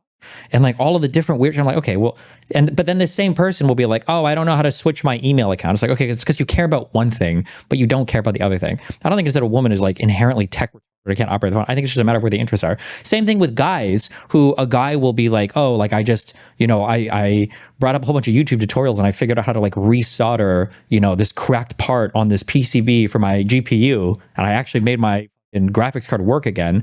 And then when a woman is like, can you like wash the dishes? And the guy's like, I don't know how to put them in the dishwasher, and I don't know what buttons to push to do the settings, and I feel like if I do it, I'm gonna fuck it all up. So sorry, babe. You know, it's like, what? How can you do one and not the other, right? I feel like sometimes people don't give any credit to the selective interests sometimes that we have, where it's not like an interest in tech broadly. These things are like tools to accomplish other things. Not to say that men aren't drawn a little bit more towards like autistic, whatever things, and women, aren't. I'm sure there's some difference there, but I feel like there's way more overlap than people are willing to acknowledge sometimes. I agreed with the movement because you don't have the family yet. So when they make these arguments that you're making, you think that that's real. You think, oh, well, it's just because you're not giving the child the Barbie doll, but they don't love Barbie dolls. And that's not a reality. We are just quite literally different. There are many. I'm so sorry. Time is up. Candace will now choose a feminist debate for 10 minutes on a claim of their choosing. It's going to be one of the last two girls because they were polite and nice. Guaranteed. I am going to choose Jenny to have a further conversation with because I thought that it was a respectful dialogue and I want people to be able to learn from the differences. Right. Is it one of us too? I think she is probably the best equipped person to get that done. Oh, yeah. Because when she sat down, oh my God, Candace is so fucking shameless. Do you remember what this woman said when she sat down? I think she literally said, like, I'm sitting down with the assumption that you're doing the best. This is 1 hour 27. Hold on. That's because they're being... Hi, I'm Jenny. Candace. Nice to meet you. Nice to meet you. You said that feminism is easier for men, or is made things, I think, easier in society for men. Wait for it. Now men don't have to commit, and because feminism just want to say kind of insisted on this culture of sex and hooking she up, starts with the simple. Been a net negative for women. On good faith, I just want to say I think you're approaching this with like the best interest for women. Like you think that is negative for women and harmful, and I think in some aspects we can agree to that. I do think that there are some aspects of sex work or OnlyFans or like she's trying to be. No, I'm not faulting her at all. I mean, obviously it's a good strategy if you want to have a conversation with somebody. I mean, by evidence by the fact that she got picked again. But it's funny how much of a loser Candace is. My claim is that I believe feminism is wrongly interpreted as anti-men when it benefits both men and women. It's a great claim. I like that claim. Thank you. Okay. So I think that in today's environment, when you look at the messaging that's coming out from self-proclaimed feminists, it's very much an F men, men can't do anything, women can do bad all by themselves sort of colloquial messaging, which I think is harmful to men and to women. I have seen examples of people that I truly do think are more old school who don't do that. But I think in 2025, we've landed on the side of this. It is, I think, rising to a level of just being anti-men, which is not what I think it was supposed to be aspirationally. Okay. In response to that, I would just like to say, I think that in all ideologies and beliefs, there is a spectrum, right? And on either side, there's going to be a radical point of view. I do understand how it may come across as negative when women say things like, I hate all men, or F men this, F men that. But I'm also, as a woman, not going to fault other women for having that perspective and fear, because unfortunately, our greatest predator is men. Our greatest harm does come from men. And therefore, when women have experienced violence from men, when women have experienced oppression from men, I'm not going to fault them for feeling that way and expressing such. And I think the onus does rely more on men for acknowledging that these issues do exist. It is harming women. And unfortunately, a lot of men don't listen to women, and they actually would rather listen to other men. While that may seem like negative messaging, if we can get past the idea of, oh, this feels like it's attacking my character, like I feel like feminism is attacking me as a man, then I think that we can have a much more productive discussion and move forward in making sure that this society is better for everybody. And I do believe that feminism benefits men as well. I think that's also misunderstood and misinterpreted. Like, this is true of so much stuff, but then the problem is that it ends up getting hijacked by people who like legitimately do feel that way, right? Like, it's fucking annoying to be like, hey, there's this social ideology, and it actually it's not just about attacking you, it's about making the world better for everybody. And then like 50 people are behind you, like, yeah, we also believe in that social ideology, but we do hate you, and we are attacking you, and we do want to make the world worse for you because you're a colonizer, oppressor, patriarchal piece of shit. I was like, okay, well, me, I guess. In that, when we hear that, instantly we turn off, we don't want to listen, right? But when we look at historically what feminism does, it's actually trying to bring women at an equal level to men, give them the same opportunities and options as men, and also not receive the same judgment that men do for the same actions. And so I believe that when men are exposed to more female role models, when men are exposed to more feminine, more feminist leaning women, they actually have higher quality of life. They have deeper conversations that they can have with their loved ones. All the men that I know in my life are feminists. And it is because they are feminists that we all have a beautiful community and beautiful friendships. Yeah, so I would actually even expand it to say that not only is feminism hostile to men, but it's also very hostile to women. And I think you saw a lot of an example of that today, where there seems to be a reaction when a woman says children are beautiful. It's like, oh my God, how dare you say that? Like having a child, and it's like, why is there this? Like, and she's even strawmanning them right there. Although I guess she did this to me even when she left my apartment. Like, all conversations should start here. If I ever debate that IDF clip with anybody, which I never will, because none of these guys debate, and they shouldn't. They're smart for not doing it. It's the Trump strategy, right? Don't ever confront somebody directly, because you will always look like a moron, right? My first question would be, okay, hold on. Do you think that I support genocide? And do you think that I would ever record myself giving guides on how to hide genocide? Do Do you honestly legitimately believe that? 90% of people, if forced to finally say something, they're like, okay, maybe not, but it was a bad state, or maybe, right? They're like, why are we starting here? Why would Candace say, like, everyone here is so mad because I said having a baby is beautiful? Who the fuck said that? Nobody, that's probably not anybody's position here. Like, why? Why would you? Where there seems at least wait until they're out of the room to straw man them, you know? Be a reaction when a woman says children are beautiful. It's like, oh my God, how dare you say that? Like having a child. And it's like, why is there this instant reaction to people that are traditional? And you see that when we have a society which is really kind of being dominated by what I would call like this hyper sexual character, like the Kim Kardashian prototype of feminism, weighed against the other extreme, which would be like the Lena Dunham types who are coming out. Lena Dunham's much more the F men forever. Kim Kardashian is kind of the, when I was saying like, come get everything for free, you know, that sort of a model. And I think both of them. Didn't you do something similar to Wayne Rabbani, where you asked him point blank if he believed you wanted something horrible? Yeah, it had to do with the, what was it about? He asked me, he tried to make a comparison, something to do with racism. And I asked him, I was like, do you think I'm pro-apartheid, or do you think I'm pro-keeping, Jim Crow or something? Yeah. And I don't think he even answered, but but that's good. But at least I can ask the question and demonstrate the absurdity of the person I'm debating. That's a good point. It was such a ridiculously bad faith approach to the conversation. These guys are both clowns. I was previously unfamiliar with you, and I watched one of your preparation videos. Very disconcerting stuff, I have to say. You were explaining 2 days ago in the discussion about apartheid and how absurd it was, that in your view, Jim Crow was not apartheid. Jim Crow was not apartheid, but Arab states not giving citizenship to Palestinian refugees is apartheid. That's what I meant with my earlier comments about white supremacy. So my issue, that's great, the white supremacy comment. And if hold on, let me respond. Okay? My issue is that I feel like we have jumped on this euphemistic treadmill, and I think that's part of the reason why this conflict will never get solved, is because on one end, you've got a people who are now convinced internationally that they're victims of apartheid, genocide, concentration camp conditions, ethnic cleansing, they're forced to live in an open-air prison, with all of these things that are stacked against them, all of these terms that are highly specific, that refer to very precise things. And then when people I would like you expect say that nothing less from someone who doesn't think Jim Crow is apartheid. I don't know. But who does think that Arab states... Jim Crow is absolutely not apartheid. That's such a ridiculously retarded statement. But Not you're morally loading. For you, apartheid is when racists do bad things. No, right? no. There's a definition of apartheid. That's great. But the specific top-down racial domination enacted through top-down, like federal legislative policies or whatever, means that I don't know if Jim Crow would have qualified for apartheid. That doesn't make it any less. Excuse me, Finkelstein. I'm talking right now. Excuse me, Finkelstein. I'm talking to your friend over here. I don't know if it would qualify as the crime of apartheid. Just like if Israel were to literally nuke the Gaza Strip, kill 2 million people, I don't know if that would qualify for the crime of genocide. In your eyes, probably not. I don't. Well, yeah, but because genocide requires. I think this is the only time he ever actually let me. And I think he was smiling at the end of this, but now I know because he said it on other shows. He just went into this to be a fucking clown. I did the hand thing to make him stop because he was doing it to me, and I started doing the hand thing, and then he would actually let me finish when I would do the hand thing to him. I'm talking right now. Excuse me, Finkelstein. I'm talking to your friend over here. I don't know if it would qualify as the crime of apartheid. Just like if Israel were to literally nuke the Gaza Strip, kill 2 million people, I don't know if that would qualify for the crime of genocide. In your eyes, probably not. I don't. Well, yeah, but because genocide requires a special intent. I think the issue is instead of. I think this conversation actually is emblematic of the entire conversation. I don't think anything. Let me finish answering. Well, sure, but you accused me of supporting racism. So yeah, well, I think you did. And you are. I did it. Do you think I support Jim Crow laws? Look, when the fact that you can't even answer that, like that's crazy. That's insane. Honestly, it doesn't matter what. Say that 800 civilians were killed by Hamas. You said, well, maybe 400 were killed by Israel. No, I don't know the number. Maybe I didn't say that. You said 400. You co-signed it. Like how you don't know if I would support Jim Crow? What? Opinion? No, I didn't. No, I didn't. Well, wait. How many? What do you? I think the word was some. That's what I heard.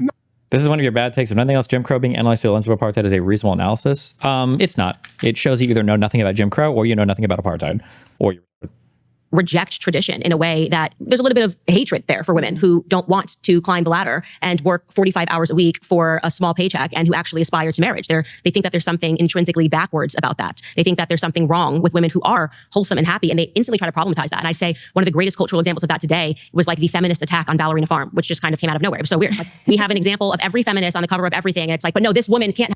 I'm sorry, I don't do any pop culture or anything. What is Ballerina Farm? Is there like a place where we grow ballerinas? Can you explain why it's not apartheid? I don't know all the details of apartheid, but like apartheid was a top-down system of racial domination from the federalized government in South Africa, where different races were doled out explicitly, different rights, relegated to live in different areas, were treated differently by the government of South Africa, like whole stop. That was apartheid. Jim Crow, I think, to some extent resulted from... does anybody say Jim Crow existed prior to the Civil Rights Act? Jim Crow was like a collection of like informal, citywide discriminatory policies that might have been written down and might not have been written down. Like apartheid was like, you're a lesser person. And Jim Crow was like, we're all equal, if you know what I mean, right? Jim Crow was much more informal, definitionally so, and oftentimes not stuff explicitly in the books or publicized, because there was like this federal push against outwardly, explicitly discriminatory and segregatory policies. Jim Crow was segregation laws. No, Jim Crow, there might have been segregation that that happened in the United States that you might call part of Jim Crow, but it was like an informally done, kind of like wink, wink, nudge, nudge type thing, because there was such a push federally to stop like the legalized and encoded in the federal law like forms, or encoded in state laws like forms of segregation and everything. And have 10 million followers. She's not allowed to have 10 million followers. We have to take her down. And that to me is the greatest example of what modern feminism has become, because they pretend it's about choice, but in reality, they want every woman to enter the workforce and to pretend that they're happy in the workforce from a 9-to-5 job trying to compete with men. And I think if people are being honest, the overwhelming majority of women are doing that because of financial power, not because they're really happy. And that's why they're binge drinking on the weekends. And okay, I think there might have been some Jim Crow laws there might have actually been some laws or some statutes or whatever, but I think most of these got overturned in from the Civil Rights Act. They were declared unconstitutional. But I'm just saying there was a huge difference between and like even at the point, even prior to the Civil Rights Act, what was hold on, Plessy Ferguson was a separate but equal doctrine. I feel like I'm fighting against this argument of like a thing is racist and racist is bad, therefore all racist things are the same. Like if A then B, and then or it's like if A then C, if B then C, therefore if A then B. Oh no, wait, that would logically follow. Hold on, I need to do the formal arguments more. Wait, does that logically follow? If A then C, if B then C, and then if you were to say if A then B, does that logically follow? If means if and always, right? You'd have to do sometimes. Okay, I can't do it. We'll do formal logic after the 15 other classes we were going to do. Apartheid is bad and racist. Jim Crow was bad and racist. So people want to say Jim Crow was apartheid. But like apartheid was a specific term that was literally created to explain the exact system of racial domination and forced federalized segregation that existed in South Africa. Jim Crow was not like federal US law that was enforced evenly through all the states, demanding even the same level of segregation that existed under apartheid. Like it's not the same. It's like calling every genocide a Holocaust. Like the Holocaust refers very specifically to, I think it's just the Jews. The Holocaust doesn't include like the Soviets and other people killed as well, right? But not every, but genocide's still bad. And even mass killings are bad, but not every genocide is a Holocaust. Same thing, not all forms of racism are apartheid. It's just not. I disagree with that. I think that feminism just gives women options. And if you want to be a stay-at-home like wife and you want to be a trad wife, that's fine. Feminism is not, in my opinion, I think a lot of other people agree with me. Feminism is not the belief that you can't do those things and we're trying to convince women that they have to work. I believe that feminism is, if you want to work, go do that. Go get that bag, But it seems arbitrary that you draw the line there to call it apartheid. Like these people would probably just say what you describe as apartheid under their definition. That's not arbitrary though. They're being arbitrary. I'm being very precise. Apartheid was literally created to describe the system. That's what the system in South Africa was. I think apartheid is it an Afrikaner word or whatever? It means, what does it mean? Separateness or separated? I don't remember. Now, in international law, they defined apartheid to be things that could happen outside of South Africa. But my question to you would be, if you're going to say that apartheid, so it can't be used to describe any other system except that specific one. Okay, gay sheriff, what is the difference between apartheid and racism? Tell me. Because if you want to say that Jim Crow is apartheid, then does that mean that all forms of racism are apartheid? Is everything that's racist just apartheid now? So like the criminal justice system in the United States, is that apartheid? And why not? And then when you're thinking of a way to answer that question, every single thing you say, I'm going to say, well, isn't that like apartheid? Isn't that like apartheid? Isn't that like, then what's the difference? Right? But if you don't and you want to be a stay-at-home wife, then there shouldn't be consequences for doing that. And I think the whole ballerina farm discussion is kind of highlighting some of the consequences. We see a woman who wanted to be a ballerina but gave up that passion and dreamed to be a mother. And I don't think that it's wrong to want both. I think that I think there's value in being a mother. I think there's value in having a family, right? I work with kids all the time as a swim teacher. I love kids. But Ballerina Farm was this former ballerina who married an heir of some fortune and went and lived on a farm. She has a full staff helping her raise a gaggle of kids, but her Instagram post makes it seem like she's doing it all on her own and living a simple farm life. She came under extreme scrutiny when she posted a picture of herself in bed exhausted and admitted things like her husband not helping her with the kids and just treating her like a baby producing a machine.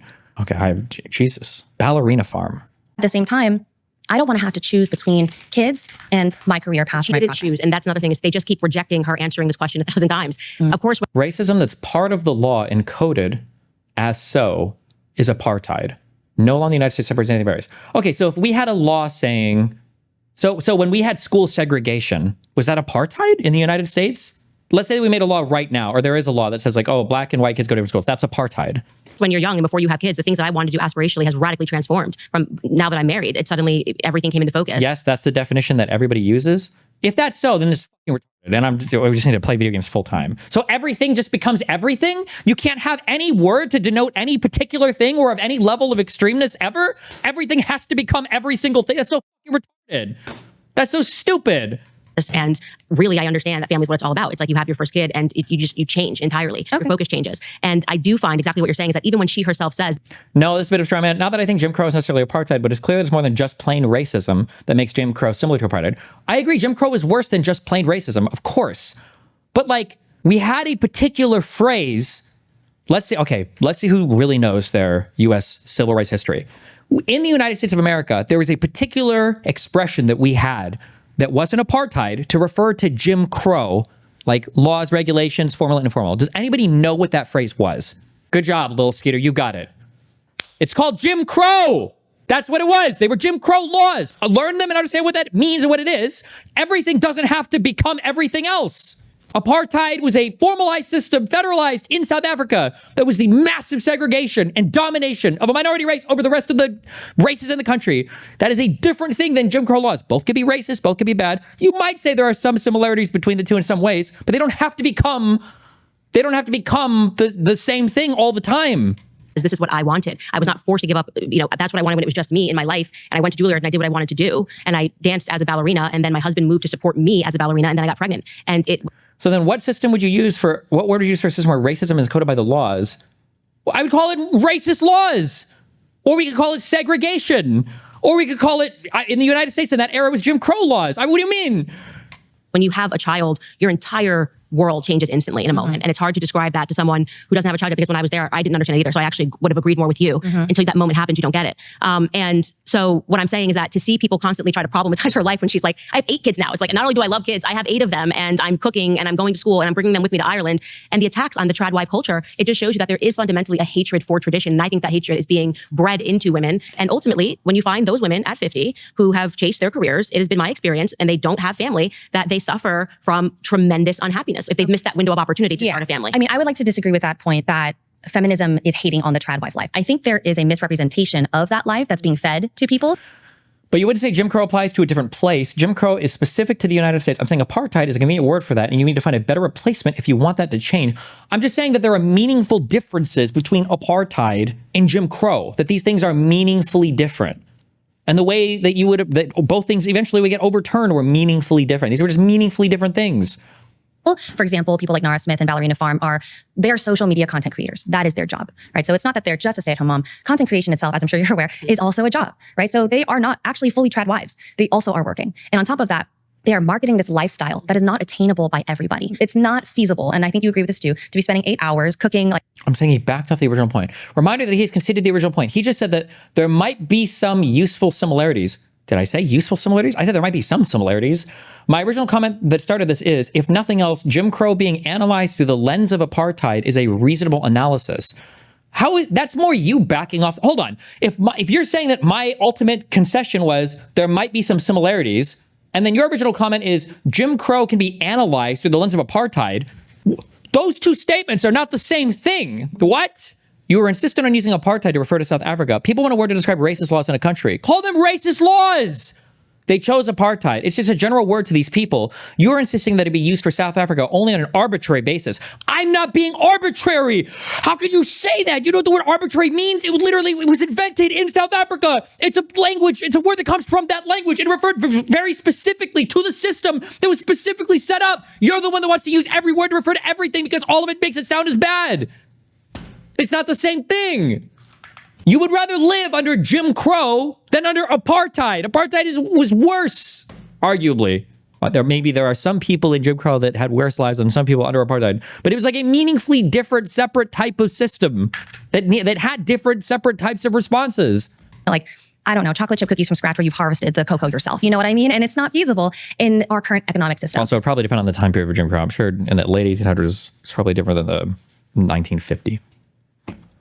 I don't want anything. That's what people are using. They're doing this for a reason. They needed a word. I'm telling you descriptively, people wanted a word for racist law country. And they just part. Yes, okay, well, if you want to just be descriptive, then you're even more wrong. People are not using the word apartheid because they had no other way to describe Jim Crow or racist laws. We had words for that. Jim Crow and racist laws. They're using apartheid because they want people to care and because they're stuck on a euphemistic treadmill, like I said in the debate, where they have to use a worse word and a worse word and a worse word and a worse word and a worse word because nobody cares about Jim Crow anymore. It has to be apartheid. Nobody cares about mass killing anymore. It has to be genocide. Nobody cares about genocide anymore. It has to be the Holocaust. Everybody's getting holocausted, right? That's what's happening. People want the normative weight, they want the moral weight and condemnation of one thing, and they want to suck that moral weight over to the other thing. That's why people will broaden things like or genocide or apartheid. That's what people are doing descriptively. Way more than people are trying to find a very accurate way to describe the thing. And you know what my proof of this would be is that if you were to put 100 people in a room in the United States of America and you were to ask them where apartheid even came from, I bet less than half of Americans would even know that it started in South Africa. And so the idea that they, oh no, well, it's just Americans are so well read on apartheid and so well read on civil rights history and they were looking for a word to more accurately explain what a Jim Crow bullshit. The fuck out of here. What an absolutely analysis of the situation. Right? And maybe that's what people want, and that's great. And I don't think feminism is the one that's telling you you shouldn't want this. I disagree with that strongly. I think feminism is telling you that if you want to pursue that, that's great. That's for you. I've never met a feminist that didn't find a problem with the trad wives. And that's my point, is that it's a illusion. Well, you're meeting one now. I don't know, because as soon as I said something traditional, everyone rejected. I said you will get more purpose and I think that's joy from raising you get joy from raising a child. And everyone acted like when I said you get joy from raising a child, like I had stabbed them in the chest. Well, like guys, shouldn't we just like understand that children are like it's a good thing to inspire children? I don't think any of us here hate kids. I think the point is it's not about, oh, I've mentioned something traditional and this is the reaction that I'm getting from it. It's that it's almost like you're making an assumption that this applies to everybody. I am making a generalization, and I am saying that if the majority of women did not invest time to start a family, women would be miserable. And I think that recognizing that when women start to, like, the biological clock is real, and women start to recognize that they spend so much time trying to climb a ladder and they maybe don't find a partner, and it's harder to find a partner now because, as I said, we have devalued ourselves by giving up sex so freely. I do see that there is an increase in those types of women who are relying on drugs to make them happy, whether they're right. But not everybody wants marriage, and not everybody wants a relationship. I think overwhelmingly, women do want the safety of a relationship and a happy home. And I think that feminism lies to you and tells you that you don't until it's too late. And that's what I do a lot. And why do they always choose the bad boys? Work trying to get women to understand. Yeah, no, and I understand that you're trying. I'm sorry. That's pretty sure you'd say dysphemistic and not euphemistic. No, actually, maybe, because I think technically, euphemistic refers to using softer words. I didn't know there was an opposite word to that. So maybe dysphemistic. I don't even know if that's a real word, but because isn't euphemism when you say like, oh, he's retarded? No, he's special. He's handicapped. No, he's handicapable. I think that's a euphemism. Is dysphemism going the other way? it's time. I do apologize. You have people who are coming because they want to create a social media moment. And these are always, I've done so many events, the most frustrating things because nobody's learning. And I also think it's something that women that are young need to come to terms with, or they're going to end up on the other side and be miserable and be popping pills like a lot of women who bought into the illusion of feminism did. So it was frustrating, but also people can see like how many times I just couldn't. There's a lot to speak. It is important to interrupt conservatives, specifically conservatives like Candace, because once you do that, their policies will show themselves. Today, it felt like one conservative, 19... The Jewish people lost 33% of their population during the Holocaust. I thought it was 50%. Gender mainstream feminist and the weird queer person just kind of hanging out. We absolutely are part of the feminist movement, and I hope that their policies will show themselves. Today, it felt like one conservative, 19 cisgender mainstream feminists, and the weird queer person just kind of hanging out. We absolutely are part of the feminist movement, and I hope that the mainstream gets that one day. I think that Candace herself is a great example that you can do both. And when you have a society and a culture that This is our queen. Why didn't she get to talk as much? What the fuck? encourages women to do what they want, how they want, in a way that is safe and healthy, you will see that women can do it all, as she said, and be happy. I don't think that you have to choose between having kids and having a career. And I think that that is like a fundamentally misleading argument. I guess I would just say we all agree that sandwiches are good. We just disagree on who should be making them.